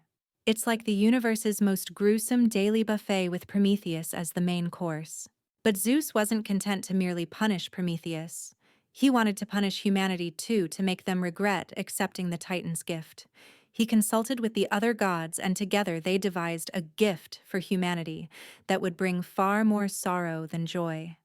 This was the creation of Pandora, the first woman. Hephaestus, the divine craftsman, fashioned her from earth and water, giving her a captivating beauty. The other gods bestowed upon her various gifts. Aphrodite gave her grace and allure. Athena taught her crafts. Hermes gave her cunning and persuasive speech. Her name Pandora literally means all gifted, though her gifts were ultimately a cruel trick. Zeus then sent Pandora along with a mysterious jar, often mistakenly translated as a box, to Epimetheus, Prometheus's well-meaning but somewhat dim-witted brother. Prometheus had explicitly warned Epimetheus never to accept gifts from Zeus, fearing his brother's cunning nature. But Epimetheus, captivated by Pandora's beauty and charm, ignored the warning. A quirky fact, it's a classic "don't open that whatever you do" scenario, but with cosmic consequences. You can practically hear Prometheus face-palming across the Caucasus. Pandora, driven by the curiosity that Zeus had instilled in her, eventually succumbed to the urge to open the jar. And when she did, all the evils, miseries, and hardships that plague humanity flew out into the world: toil, sickness, death, sorrow, pain, war, famine, and all manner of suffering. They spread across the earth, transforming the previously effortless Golden Age into a world of struggle and despair. In a final heartbreaking moment, Pandora managed to slam the lid shut just in time to trap one last element at the very bottom of the jar: hope. Historians still debate whether the myth of Pandora serves as a misogynistic explanation for the origin of suffering, or if it highlights the inherent duality of human existence, where even in the face of immense hardship, hope remains. Whatever its deeper meaning, this was Zeus's bitter lesson to humanity, a stark reminder that divine gifts can come with hidden curses, and that disobedience to the gods would be met with profound consequences. The world had irrevocably changed, ushered into an era of struggle and the constant presence of sorrow. With Pandora's jar unleashed, the Golden Age, that blissful era under Cronus, was definitively over. Humanity, once living in effortless abundance and blissful ignorance, was now plunged into a world rife with toil, disease, and sorrow. The myths describe a distinct progression, a slow but steady decline in the quality of human life and moral character. This wasn't a sudden drop, but a gradual erosion, like a beautiful statue weathering over countless millennia. This concept is captured in the myth of the Ages of Man, a fascinating framework that outlines humanity's descent from a state of perfection to one of increasing hardship and moral decay. First came the Golden Age, which we've already touched upon, the era under Cronus. This was a time when men lived like gods, free from labor and sorrow, never aging, and the earth yielded its bounty spontaneously.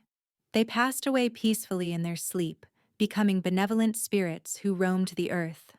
An authoritative historical fact, the Hesiodic Ages of Man, provide a clear, systematic account of human history from a mythological perspective, serving as a moral commentary on human decline and offering a framework for understanding the changing relationship between gods and mortals.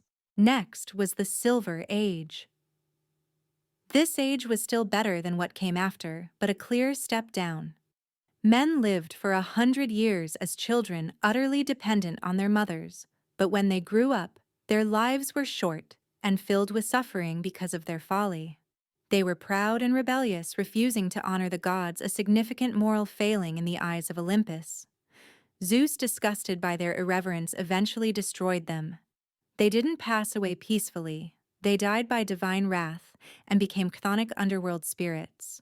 Imagine a bunch of perpetually grumpy teenagers, but with divine powers, and you get the picture. Then came the Bronze Age. This was an age of constant warfare and violence. Men were strong, fierce, and obsessed with battle, fashioning everything: their homes, their tools, their weapons, from bronze. They lived by the sword and were quick to anger, delighting in conflict and destruction. They ultimately perished by their own violent hands, descending into the gloomy house of Hades, leaving no named spirits behind. This was a brutal, unromantic era driven by pure might. A quirky fact: given how much fighting happened, it's a wonder anyone had time to forge all that bronze. Perhaps they just recycled old swords. Following this was a slight, almost hopeful interlude: the Heroic Age. This was the age of demigods and legendary heroes, a generation of men more just and noble than those who came before. These were the heroes of epic tales: Achilles, Odysseus, Heracles, Jason, men who performed mighty deeds and endured great suffering. Many of them died in glorious battle, often at the hand of their fellow men, but some were granted immortality by Zeus, living on the Isles of the Blessed at the ends of the earth. This age, though marked by war, held a glimmer of honor and divine favor. Finally came the High Iron Age. The current age, as described by Hesiod, and likely the period his audience inhabited. This was the bleakest of all. Men were consumed by toil, misery, and endless labor. Justice had fled the earth, replaced by dishonesty, envy, and strife. Children dishonored their parents, friends betrayed friends, and the gods were largely ignored. It was an era of moral decay and relentless hardship with no end in sight.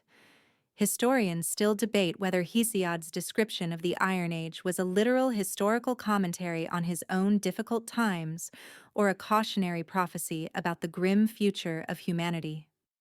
Regardless, the ages of man painted a stark picture of humanity's descent, serving as a reminder of their changing relationship with the powerful, often capricious gods. As humanity trudged through the progressively grimmer ages of man, the interaction between mortals and the newly established Olympian gods became increasingly complex and, frankly, often quite perilous. Remember, these gods weren't distant, benevolent beings. They were deeply anthropomorphic, meaning they acted a lot like humans, but with immense power and immortality. They were prone to fits of rage, intense jealousy, overwhelming passion, and, surprisingly, petty squabbles. This meant their interactions with early mortals were rarely simple and often had devastating consequences for the humans involved. Mortals, for their part, were a curious mix of awe, fear, and sometimes unfortunate defiance. They understood intuitively the immense power of the gods and the necessity of appeasing them. Early human societies began to establish rudimentary forms of worship, offering sacrifices and prayers in an attempt to curry divine favor, or at the very least avoid divine wrath. But despite this reverence, mortals occasionally and foolishly crossed the gods, leading to tragic outcomes that served as cautionary tales for generations. An authoritative historical fact: the complex and often fraught relationship between gods and mortals, characterized by both divine intervention and human suffering, is a central theme in virtually all Greek myths, reflecting the precariousness of human existence in a world governed by powerful, unpredictable forces. Take, for instance, Zeus's incredibly active love life. He was notoriously unfaithful to Hera, pursuing countless mortal women and a few goddesses too. These affairs often resulted in the birth of demigods, heroes like Heracles, Perseus, and Theseus, who would go on to perform great deeds, but whose mothers often faced Hera's relentless, vengeful fury. Hera, in her boundless jealousy, would transform Zeus's mortal lovers into cowsbears or worse, and torment their children for years. Imagine being a human woman just trying to live your life only for the king of the gods to notice you, and then his infinitely powerful wife decides to make your existence a living hell. It's like being caught in the middle of a celestial divorce, but you're the one who ends up as a constellation or a pile of ashes. Beyond the romantic entanglements, the gods often interfered in mortal affairs for sport out of pique, or to settle their own divine arguments. Athena might favor a hero in battle while Ares might champion the opposing side, turning a human conflict into a proxy war between deities. Apollo might curse a disrespectful mortal with disease, or Demeter might withhold her blessings if her rituals weren't properly observed, leading to famine. Even seemingly benign interactions could turn dangerous. Mortals who boasted of their beauty, skill, or wisdom, daring to compare themselves to the gods, would inevitably face swift and terrible punishment, often being transformed into animals, plants, or stone. The myth of Arachne, turned into a spider by Athena for her hubris in weaving, is a classic example. A quirky fact, it's almost as if the gods had a cosmic, no-bragging policy enforced with extreme prejudice.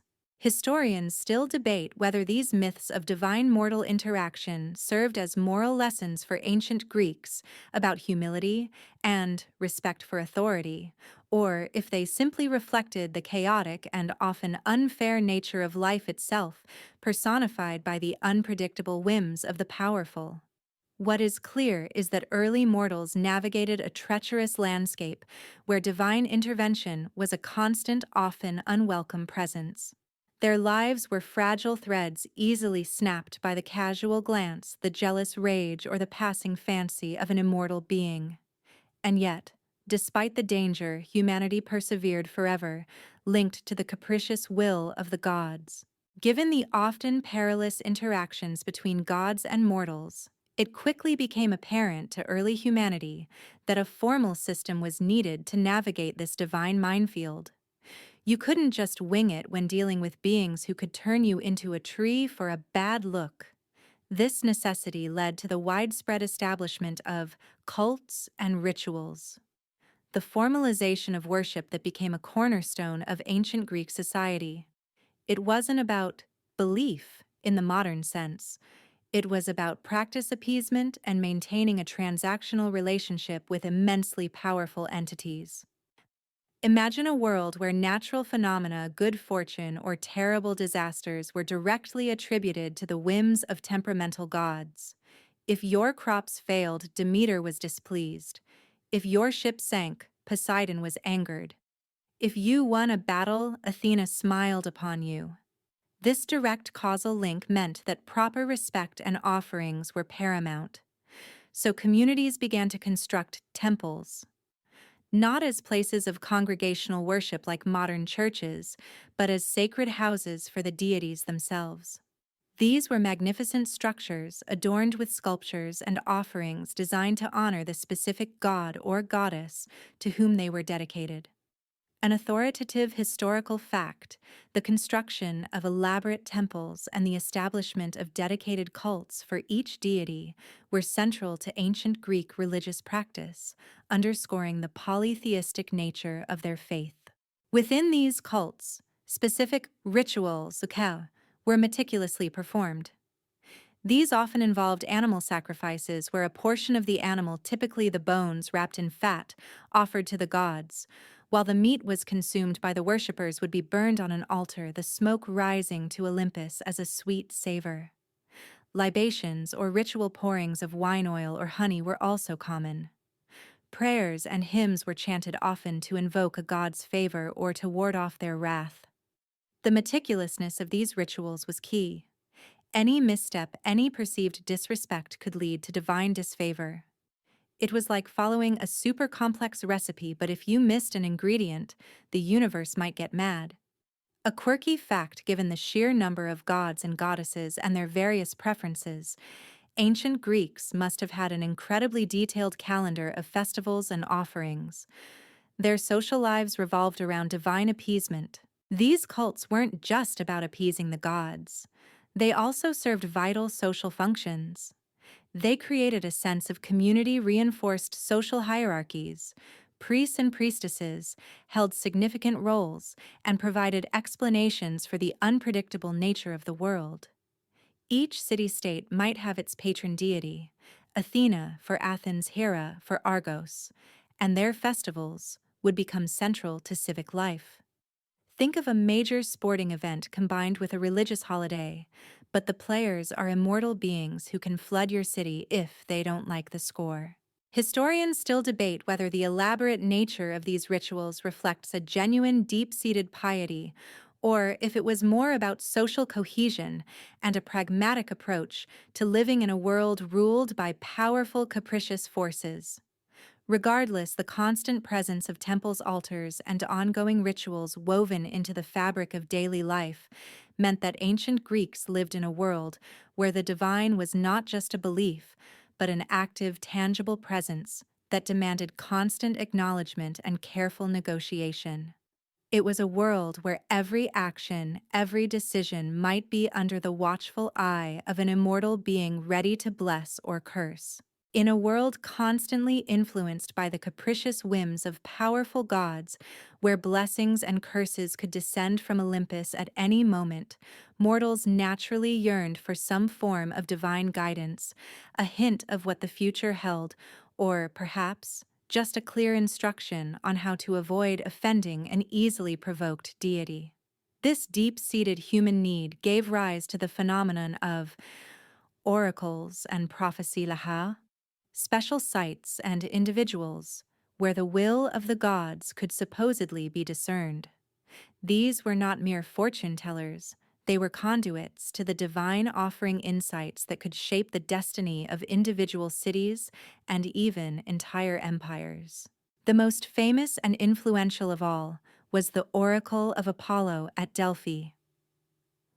Imagine a sacred site high on the slopes of Mount Parnassus, shrouded in an aura of mystery and sanctity, where a priestess known as the Pythia would deliver cryptic pronouncements from the god Apollo himself. People from all corners of the Greek world and even beyond would make arduous pilgrimages to Delphi, bringing rich offerings in exchange for answers to their most pressing questions. These queries could range from personal matters like marriage and health to matters of state such as whether to go to war or found a new colony. An authoritative historical fact, the Oracle at Delphi was arguably the most significant religious institution in ancient Greece for centuries, exerting immense political and social influence. It was the ultimate cosmic advice column, but with far more incense and goat sacrifices. The process was deeply ritualistic.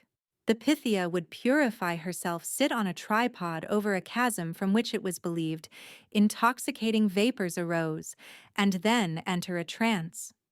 Her utterances, often in a frenzied, unintelligible state, would then be interpreted and translated into verse by the male priests of Apollo.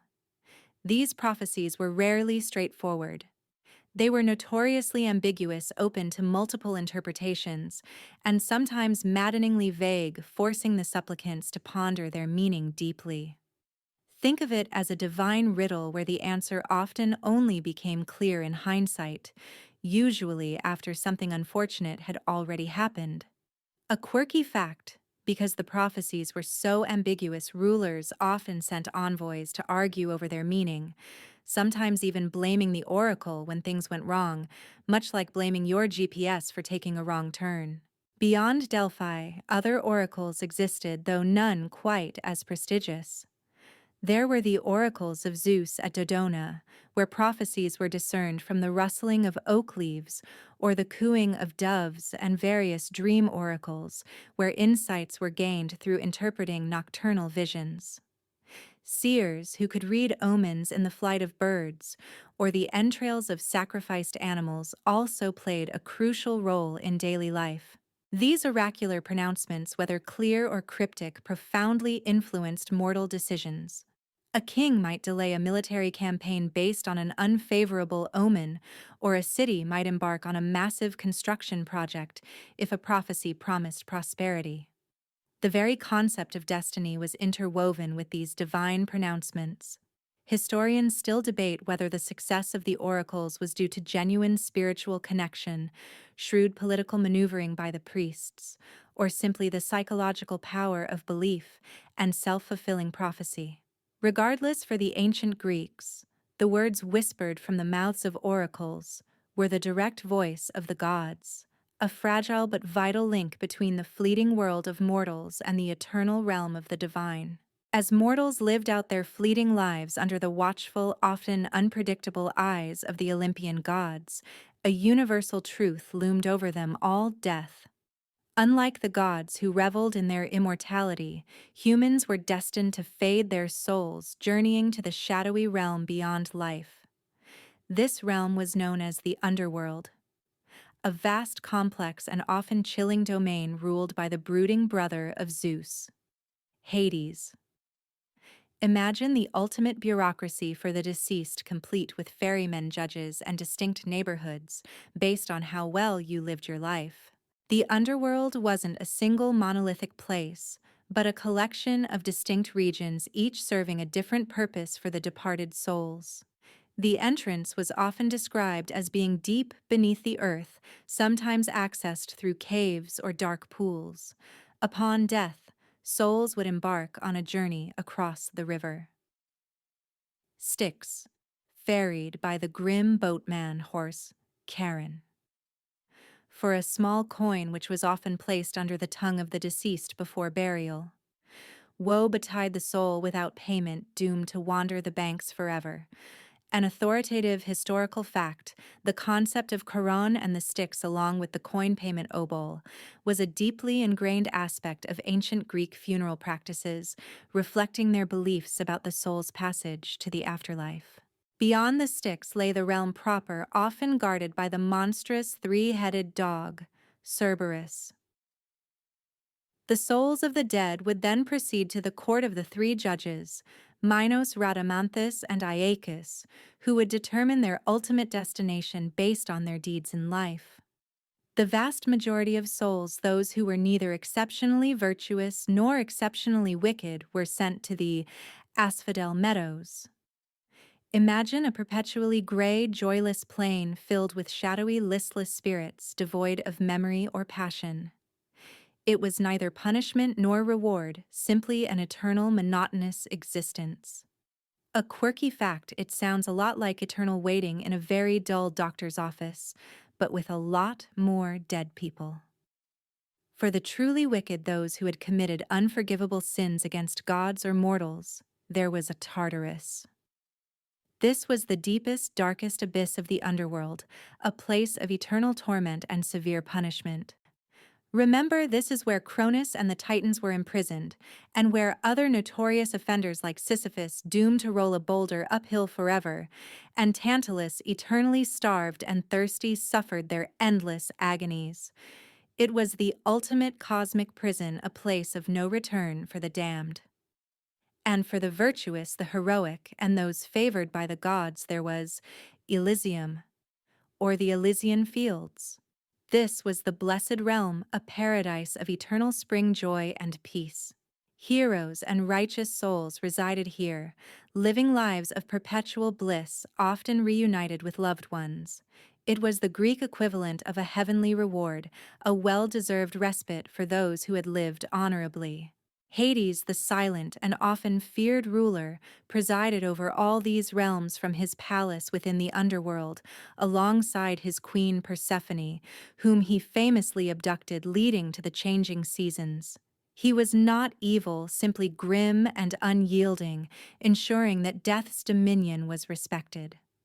Historians still debate whether the detailed descriptions of the underworld reflect a sophisticated eschatological belief system, or if they were primarily narrative devices to instill moral lessons about justice and consequence.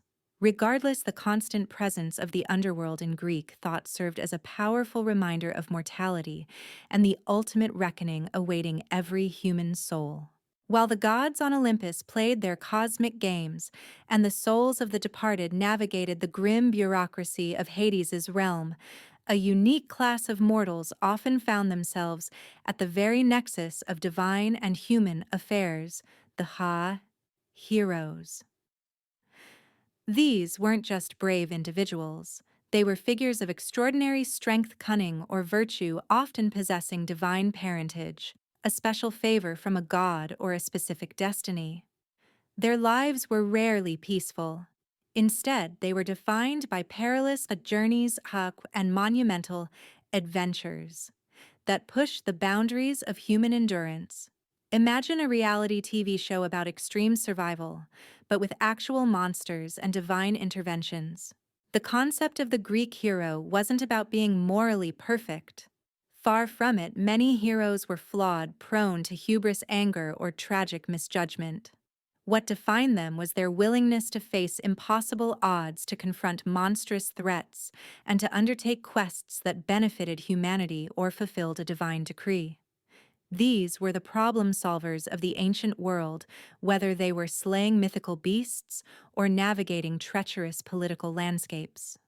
An authoritative historical fact, the tales of Greek heroes like Heracles, Perseus, Theseus, and Jason were central to ancient Greek identity and culture, serving as exemplars of courage, perseverance, and often tragic fate.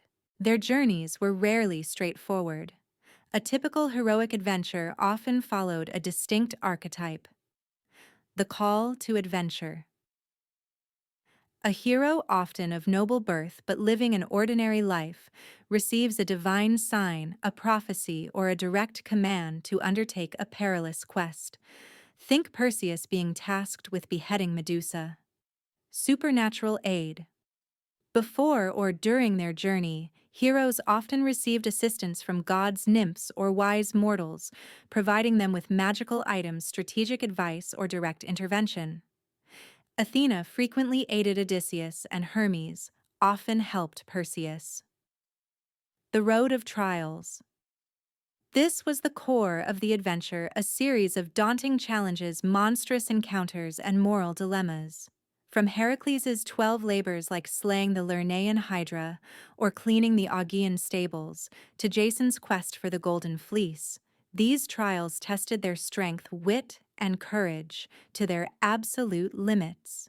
Imagine trying to explain to your boss that you can't come to work because you're currently wrestling a giant lion with impenetrable skin. Meeting the goddess Temptress. Heroes often encountered powerful female figures, either benevolent goddesses offering aid or dangerous temptresses threatening to derail their quest. Circe and the Sirens, for instance, posed significant challenges to Odysseus. Atonement with the Father or supreme power. This often involved confronting a powerful, often tyrannical paternal figure, or an ultimate cosmic force. For many, this could be overcoming an oppressive king, or even a metaphorical confrontation with Zeus's will. The ultimate boon. The hero achieves their goal, acquiring a treasure, a magical artifact, or crucial knowledge. The return. The hero journeys back home, often bringing their newfound wisdom or bounty back to their community, sometimes facing new obstacles on the way. These journeys were epic not just in their scale, but in their psychological depth. Heroes often faced profound personal transformations, grappling with fate, hubris, and the limits of their own mortality. They were the original action figures, but with far more complex backstories and a greater propensity for tragic endings. A quirky fact: despite all the incredible feats they performed, many heroes still couldn't escape the mundane human problem of losing their way. Navigation was clearly not a divine gift for everyone.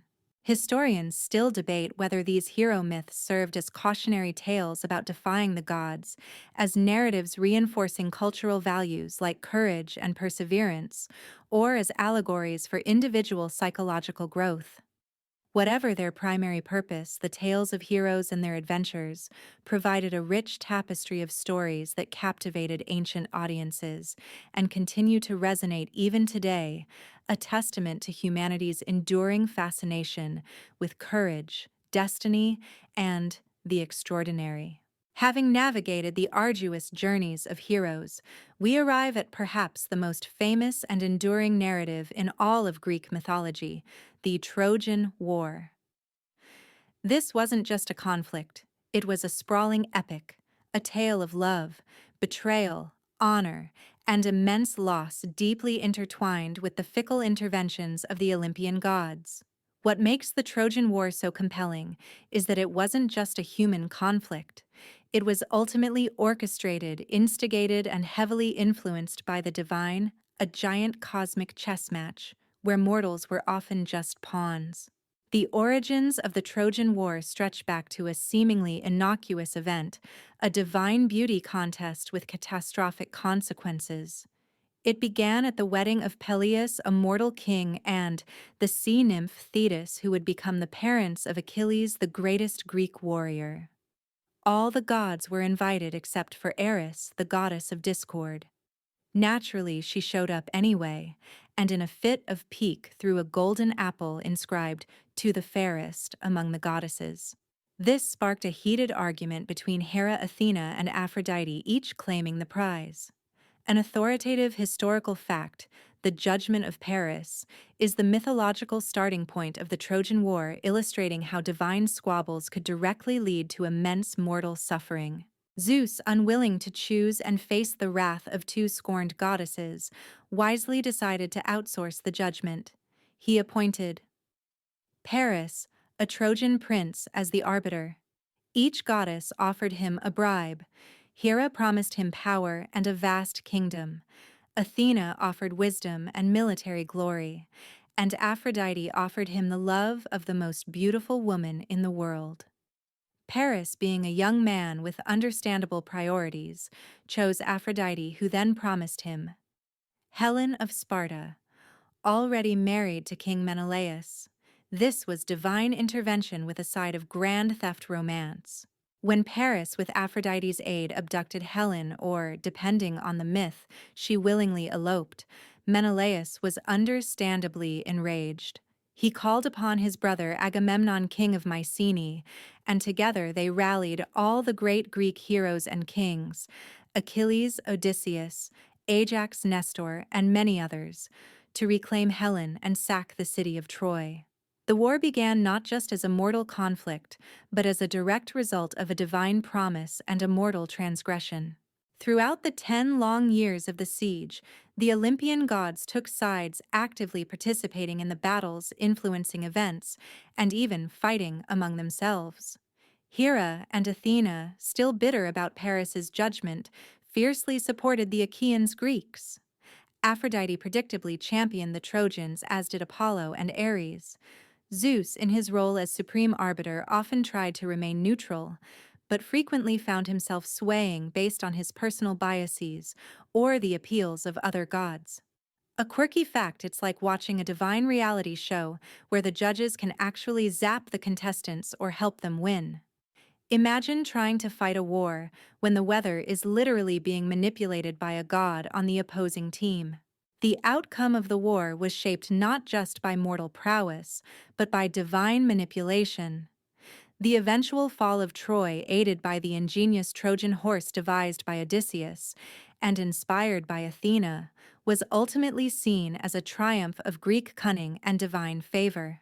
Historians still debate whether the Trojan War itself was a purely mythical event, or if it had a basis in actual historical conflict, but its narrative power, illustrating the intertwined fates of gods and mortals, remains undiminished. The story of Troy served as a profound example of how human destiny was inextricably linked to the unpredictable and often cruel whims of the gods. As we journey deeper into the fabric of Greek mythology, it becomes clear that these weren't just captivating stories for entertainment. For the ancient Greeks, myths served a far more profound purpose. They were their earliest attempts to understand and explain the world around them. Before the advent of modern science, before meteorology, geology, or biology, myths provided a framework for comprehending the often mysterious and awe-inspiring forces of nature.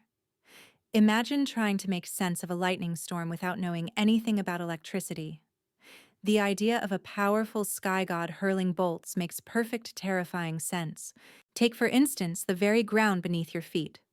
Why do volcanoes erupt? Well, as we learned, the monstrous Typhon Gaia's last and most fearsome child lies imprisoned beneath Mount Etna, his restless stirrings causing the earth to tremble and fire to spew from the mountain's peak.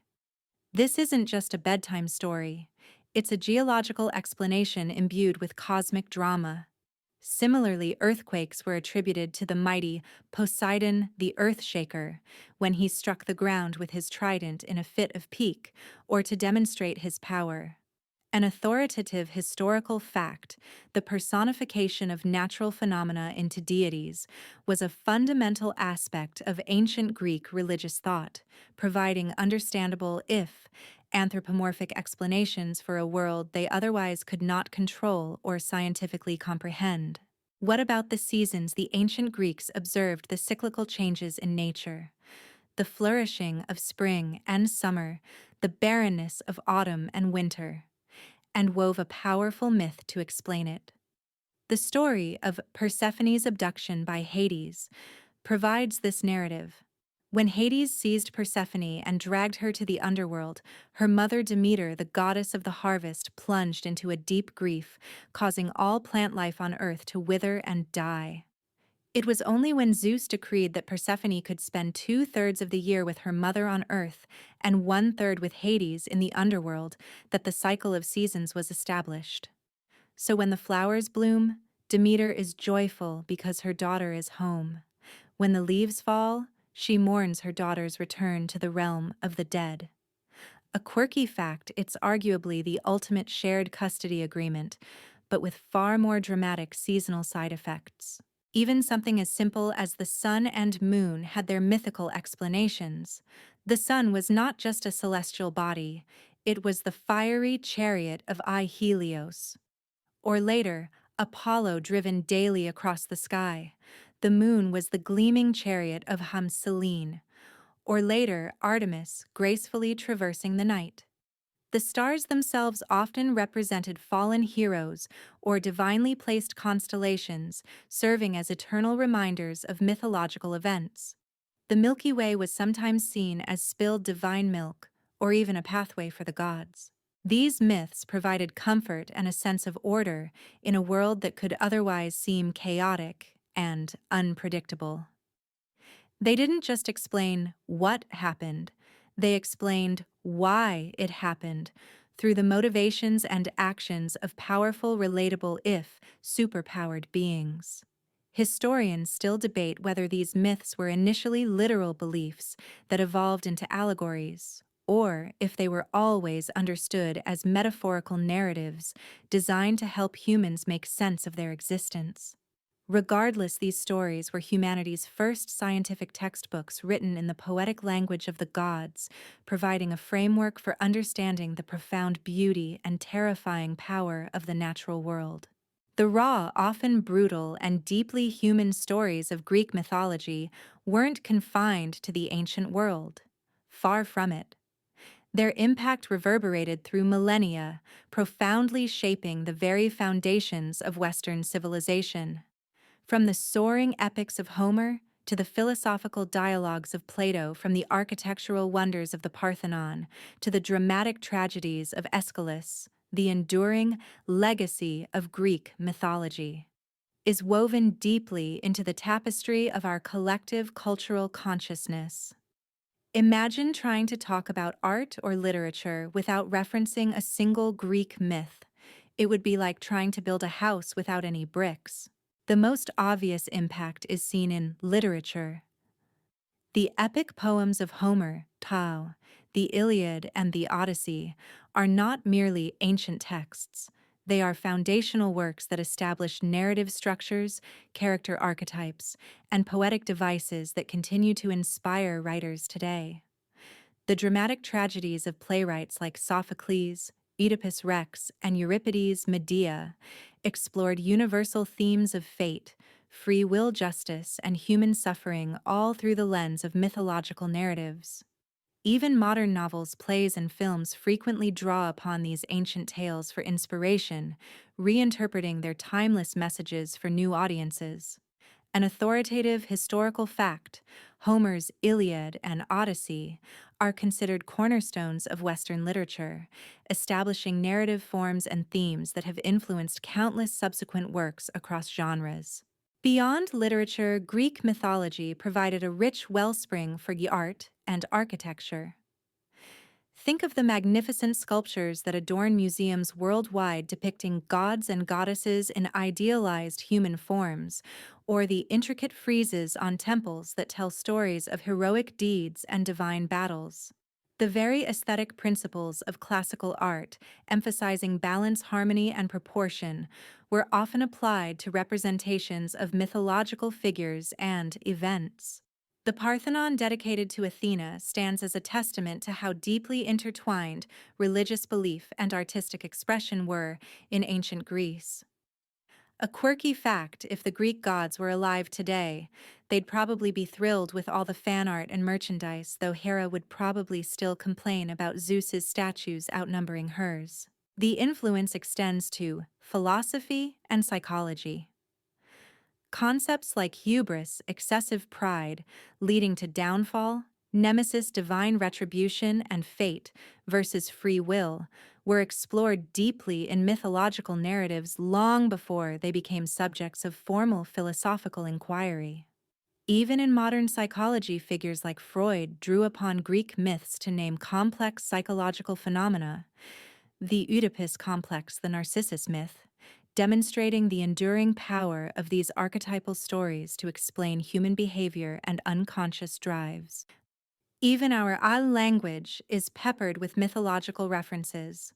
We talk about Achilles' heel, a Herculean task, a Pandora's box, or a Midas touch, often without realizing the ancient origins of these phrases. Place names, constellations, and even company logos frequently draw from the well of Greek mythology, a testament to its pervasive cultural reach.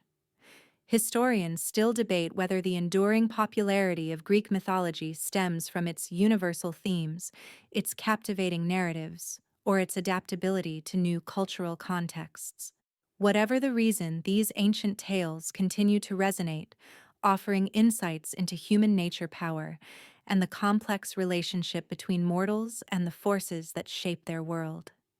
The whispers of Olympus echo in unexpected places even in our modern, seemingly secular lives. As the millennia slipped by and new philosophies, religions, and scientific understandings emerged, the once vibrant, active belief in the Olympian gods began its slow, inevitable transformation. The thunder on Mount Olympus gradually softened, the divine squabbles became less about cosmic intervention and more about cultural memory. Greek mythology transitioned from a lived ritualistic faith to a collection of cherished stories rich in symbolism and narrative power, but no longer commanding the daily devotions of millions. It was a gentle fading, like the last embers of a campfire at dawn, leaving behind a warm glow but no longer blazing with active heat. This isn't to say the stories disappeared. Far from it. They simply changed their role in human society. What were once explanations for the universe and direct instructions for appeasing powerful deities became tales to teach moral lessons, to inspire artists and poets, and to simply entertain. The transition wasn't abrupt. It was a gradual evolution influenced by the rise of new empires, new religions like Christianity, and new ways of thinking that sought empirical explanations for natural phenomena rather than divine ones.